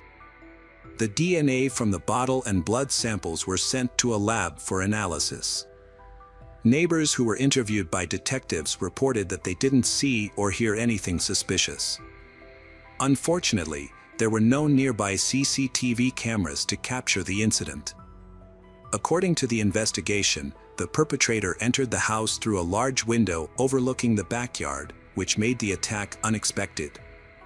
The attacker confronted Joseph in the dining room and shot him.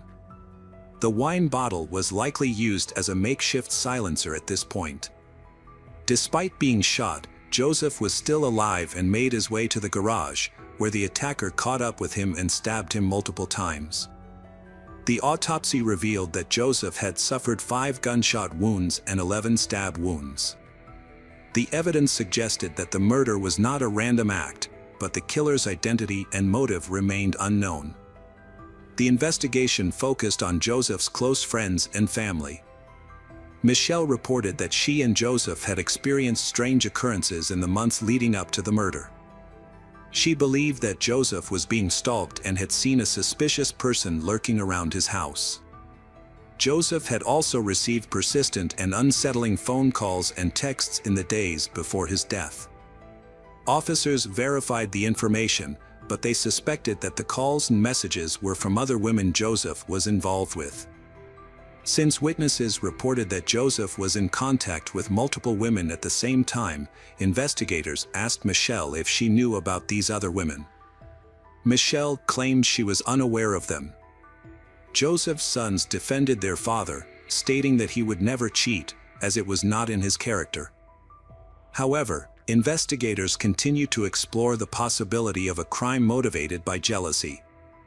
During the next interrogation, Michelle cracked under the pressure, broke down in tears, and admitted that she knew several women who might be involved in the crime. Michelle revealed that several of Joseph's former girlfriends were constantly harassing him.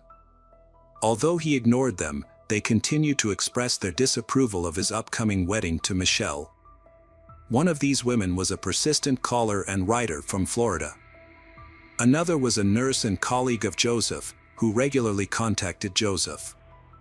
During this interview, Michelle mentioned Thomas Dixon. Until then, Michelle had not linked Thomas to the murder, as he had seemingly moved on with his life after she ended their affair. The police considered Thomas a viable suspect and decided to question him.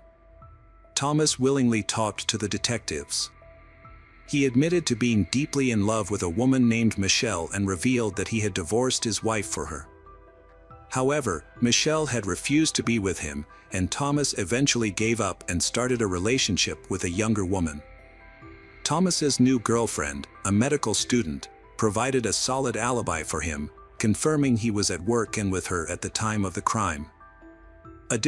All suspects, including Michelle, had unshakable alibis. The detectives attempted to identify potential enemies of Joseph or individuals who stood to gain financially from his death, but no new leads emerged. When the lab results arrived, the case seemed to be at a standstill. Unfortunately, the forensic analysis did not provide any clarity. Although the DNA sample from the bottle did not match Joseph, the police database was unable to identify the owner of the DNA found at the crime scene.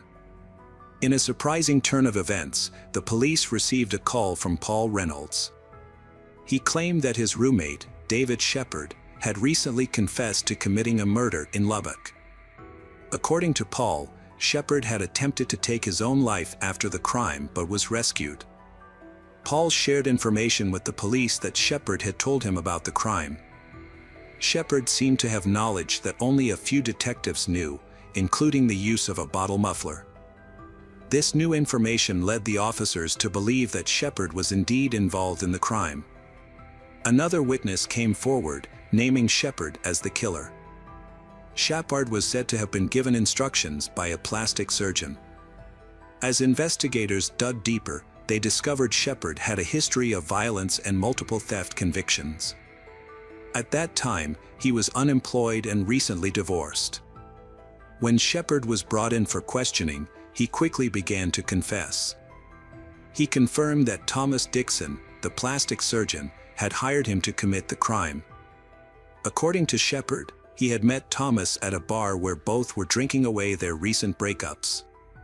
Over time, their casual conversation turned into a real friendship, which eventually led to the crime. Thomas Dixon shared a sad tale of lost love, lamenting the fact that his ex-partner Michelle had left him for someone else and was now planning to get married. Unable to move on, Thomas confided in his friend Shepard about his desperation to win Michelle back. Together, They concocted a plan, but according to Shepard, it didn't initially involve murder. Their goal was to tarnish the reputation of Michelle's fiancé, Joseph, so that she would leave him and return to Thomas. To accomplish this goal, Thomas and Shepard hired women to pretend to be Joseph's mistresses for $1,000 each. These women were instructed to seduce Joseph, and a series of events was staged to create the impression that Joseph had fathered a child with one of them and then abandoned her. Despite these efforts, Joseph denied the allegations, and Michelle believed his denials. Initially, they suspected they were being stalked due to some suspicious activity, but it was later revealed that the activity was just Shepard visiting their house that night. He used his phone's flashlight to create the illusion that they were being watched. After their initial tactics failed to cause tension in their relationship, Thomas devised a more extreme plan. He offered Shepard 3 silver bars, valued at around $110,000, to kill the pathologist. Shepard accepted the offer, and as an act of good faith, Thomas gave him one of the silver bars. Shepard then sold the bar to a pawn shop. David Shepard reported that when he arrived at Joseph's house, events escalated out of control, resulting in an unintentional shooting. Shepard claimed he was in shock and shouted to check on Sonia when he didn't respond. He followed Sonia into the garage, where he found him lying flat, and upon checking, discovered he had no pulse. Shepard confessed to stabbing Joseph Sonia multiple times in an attempt to cover up what he described as involuntary manslaughter. He admitted to having the opportunity to call for emergency help but chose not to. After the stabbing, he mutilated the remains, took the rest of the bullion, and later attempted to take his own life. Shepard maintained that he initially agreed to participate in a crime without fully understanding what it entailed. When confronted with the reality of killing Joseph, he realized he was incapable of doing so. However, an accidental gunshot led to Sonia's death.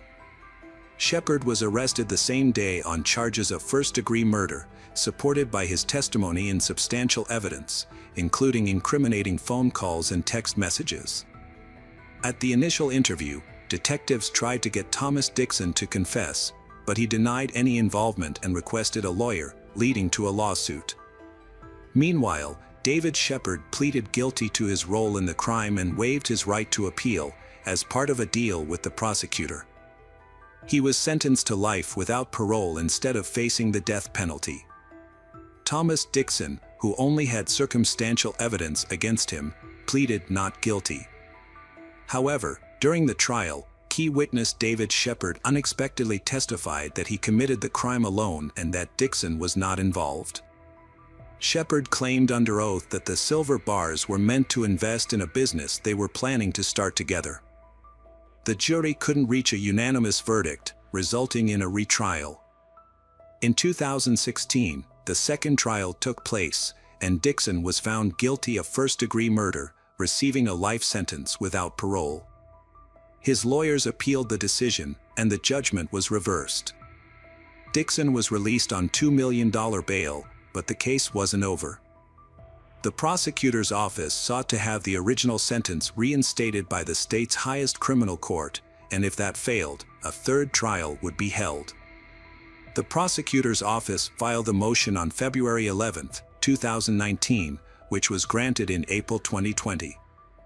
As a result, the bail was revoked, and an arrest warrant was reissued. The Texas Court of Criminal Appeals later overturned the lower court's decision, upholding Thomas Dixon's original sentence. The judge ordered that Dixon must continue serving his life sentence without parole. He is currently imprisoned in La Mesa, Texas. Hello friends, welcome to our channel. Today we're going to take a look at another horrible case with you, the case of Nathan Pete.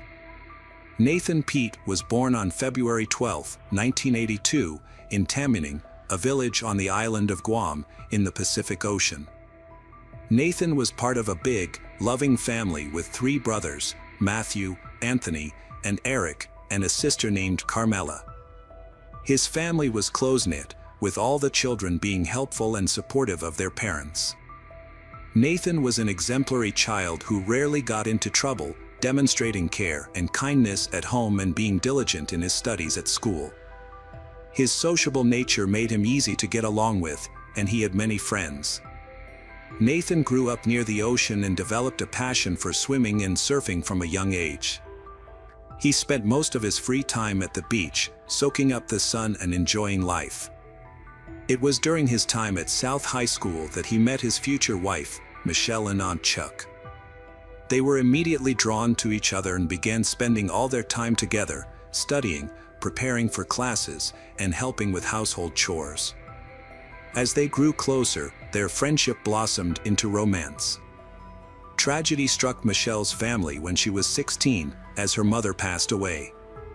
Michelle took on a maternal role, caring for her younger sister Melissa and managing the household. Nathan was supportive and helpful throughout this difficult time, assisting with childcare and other responsibilities. After graduating in 2000, Nathan proposed to Michelle, and she happily accepted. Due to financial constraints, they decided to forego a traditional wedding and instead moved in together with the blessing of their parents to start building a life together. Nathan got a job as a receptionist at a local hotel, earning a decent income. Like many young people, he and his partner Michelle were ambitious and had big plans for their future. They wanted their own home and independence. When their son Dion was born, Nathan's income was no longer enough to cover their expenses. To provide a better life for his family, Nathan decided to join the Air Force. After completing his training, Nathan was assigned to Elmendorf Air Base in Anchorage, Alaska. Although Michelle was left to care for their baby alone, the family's financial situation improved. Eventually, they were able to build their own home, where their second child, a daughter named Niara, was born. Nathan's military career took off, and he was able to provide for his family's needs. 6 years after getting engaged, Nathan and Michelle finally had a big wedding, achieving their long-held dreams. In 2006, Nathan was transferred to the Davis-Monthan military base in Arizona, where he was promoted to lead a team responsible for loading weapons onto a 10 Thunderbolt attack aircraft. He also received training in logistics and material management. Nathan was dedicated to his job and performed it with the best intentions, truly serving his country. A coworker described Nathan as a hard worker. In 2007, Nathan and his family relocated to Nellis Air Base near Las Vegas, Nevada. There, he took on a new role as a junior officer in charge of the supply section for combat aircraft maintenance. As Nathan's career grew, so did his family. He and his wife, Michelle, had 2 more sons, Drawn and David. Because Michelle fell in love with Las Vegas, and Nathan wanted to make her happy, so he chose a house in Las Vegas that's spacious and bright house perfect for their large family. Initially, Michelle was overjoyed with the surprise, but as time passed, their expenses began to exceed Nathan's earnings, causing their financial happiness to dwindle. Financial struggles strained Nathan and Michelle's relationship. To improve their situation, Nathan enlisted in the military, despite the U.S. being at war with Iraq. His 6-month deployment led to significant financial improvements, bringing him a sense of satisfaction. After a brief rest, Pete returned to Iraq, leaving Michelle to care for their 4 children. The weight of this responsibility, combined with Nathan's prolonged absences, took a toll on Michelle's mental health. She became anxious about being alone and struggled to cope with a reduced standard of living. To alleviate her worries, Michelle started working at a corporate credit card telemarketing firm and attended an aesthetics school to develop her skills. However, when Nathan left for Iraq again, Michelle felt isolated and disenchanted.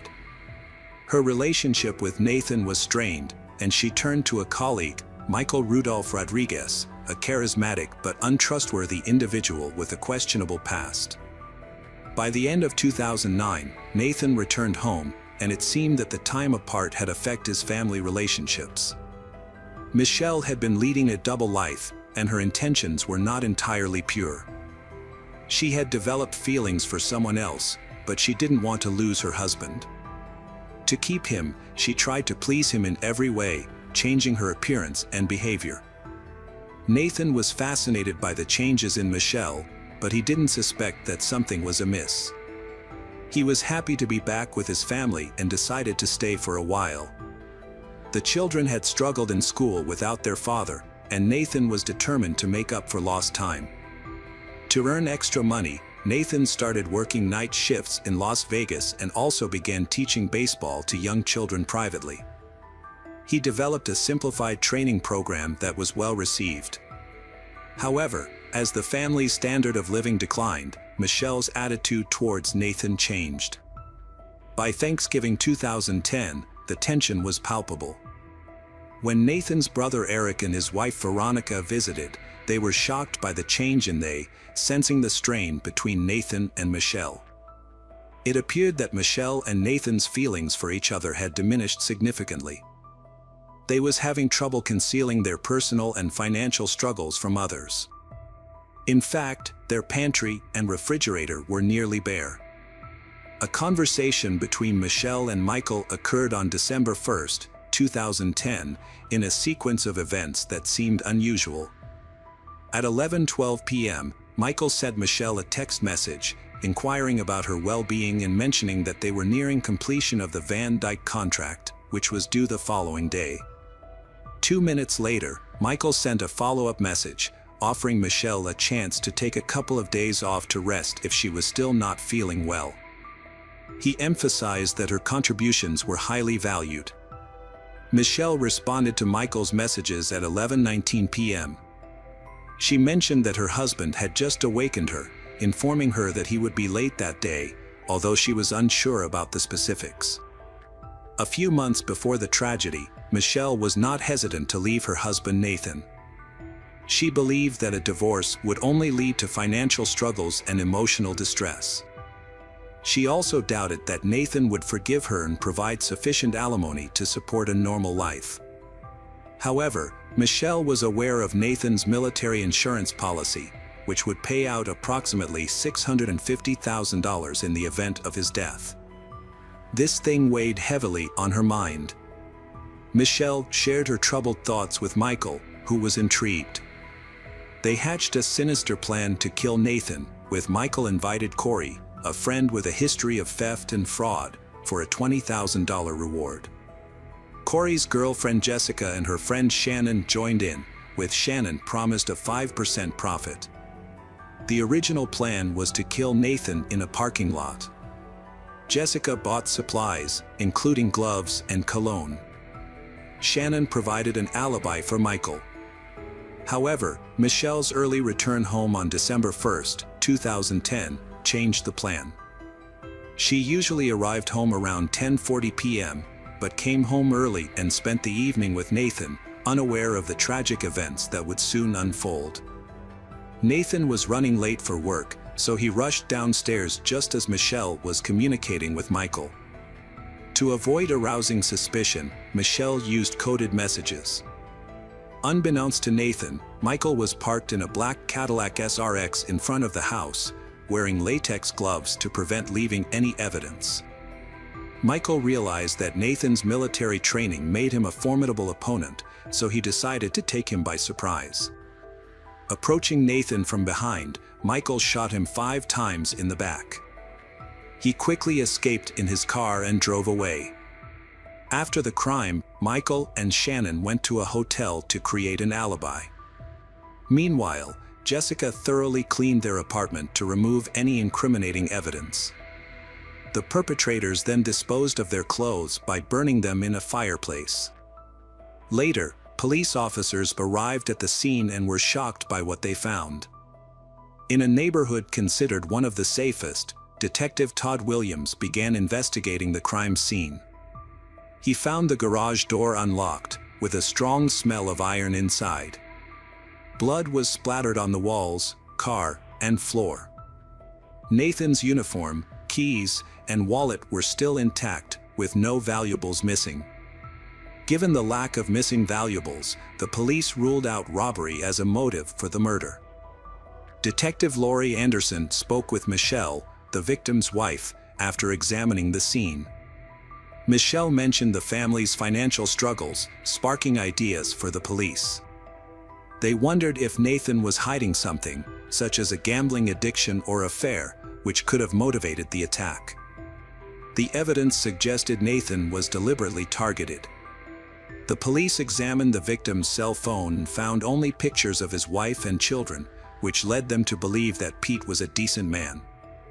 The investigation continued, and the next step was to canvass the neighborhood.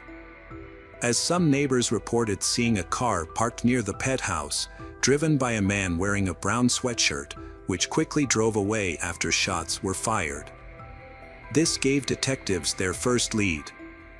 Nathan's family was shocked to learn of his death and immediately flew to Guam to get answers. His mother, Carmelita Pett, was devastated and cried the whole way. When they arrived at the victim's home, Michelle, Nathan's wife, threw herself into her mother-in-law's arms and then lost consciousness. However, Nathan's mother sensed that her daughter-in-law's reaction seemed unnatural and possibly fake. The investigators decided to question Michelle again and asked her about the car witnesses had seen. Unexpectedly, she mentioned that her colleague, Michael Rodriguez, had a similar car. It's unclear why Michelle revealed this information, but it helped the police piece together the puzzle. It was later determined that Michelle had inadvertently revealed the truth, or perhaps the perpetrator's plan was flawed from the start. Detectives investigated Michael's identity and discovered he had a criminal record, which raised suspicions. They brought him in for questioning, and he responded calmly. According to Michael, on the day of Nathan's murder, he went shopping at a supermarket around 9 p.m. and met a woman named Shannon. They had a long conversation and decided to continue their acquaintance in a hotel room. Michael claimed they arrived at the hotel around 11 p.m. To verify Michael's alibi, the officers contacted Shannon, who confirmed their romantic encounter. However, the detective had doubts, so they decided to examine Michelle's phone records. Specialists recovered the correspondence between Michelle and Michael, which showed they had been communicating for a year. Their conversation on the day of Nathan's murder seemed suspicious, as they discussed a contract with someone named Van DJK in a cryptic manner, suggesting they might have been planning the crime. Michael was released for lack of evidence, but detectives re-questioned Michelle after analyzing her phone. She became agitated and hid something. As investigators pushed for more information, Michelle confessed to planning Nathan's murder with Michael, her lover, for insurance payouts. However, messages revealed her guilt, including a smile emoticon after Nathan's death. Meanwhile, Shannon told police that Michael's account of the attack was truthful. She admitted that she originally cooperated with him, but later surrendered to the police when she felt exploited and feared for her own safety. Hotel security footage supports her claim, revealing that Michael and Shannon arrived at the hotel at 11:40 p.m., which disputes Michael's initial statement that they arrived at 11 p.m. Detectives discovered Corey's involvement in the case after a key witness came forward. Although Corey had consistently denied any involvement, Jessica eventually revealed her role in the sinister plan. Michael Rodriguez, Corey Hawkins, Jessica Austin, and Michelle were arrested on December 8, 2010, and held without bail. Due to concerns about her mental health, Michelle was placed under surveillance to prevent a potential suicide attempt. In Clark County District Court on January 4, 2011, the 4 defendants were formally charged with conspiracy to commit murder and robbery with a firearm, as well as murder with a firearm. Michael and Corey faced additional charges of firearm possession. On September 21, 2015, Michael Rudolph Rodriguez was the first to go on trial for the murder of Nathan. To avoid the death penalty, he pleaded guilty. 1 week later, on September 29, 2015, Michael was sentenced to life in prison without possibility of parole. His appeal was later denied. At the time of sentencing, Michael showed no emotion and did not express any regret for his crime. Michelle Pete went on trial in Las Vegas a month later, claiming a change of heart about killing her husband. She tearfully apologized to the victim's parents in court, saying she loved her husband and children and made a terrible mistake, before she fainting. The prosecutor argued that Michelle did not attempt to thwart the conspiracy, despite her claims to the contrary. The evidence presented in court supported this assertion. It was difficult for many to understand how a mother of 4 could become involved in such a heinous crime. The judge ultimately sided with the prosecution, concluding that Michelle was more involved in the crime than she had admitted. Michelle eventually pleaded guilty to conspiracy to commit murder and first-degree murder with a firearm, which allowed her to avoid the death penalty. The Pete family also requested that the court not impose the death penalty on Michelle. Corey Alexis Hawkins also accepted a plea bargain to avoid the death penalty. He was sentenced to life in prison without the possibility of parole. Jessica Austin also took a plea deal with prosecutors and was charged with conspiracy to commit murder. At her final sentencing in March 2016, Michelle again cited her unstable emotional state as a factor in her decision to commit the crime. The Pete family children will likely suffer lifelong trauma, making it hard to form strong bonds. The pain will haunt them, but justice has been served with the 4 responsible individuals facing consequences.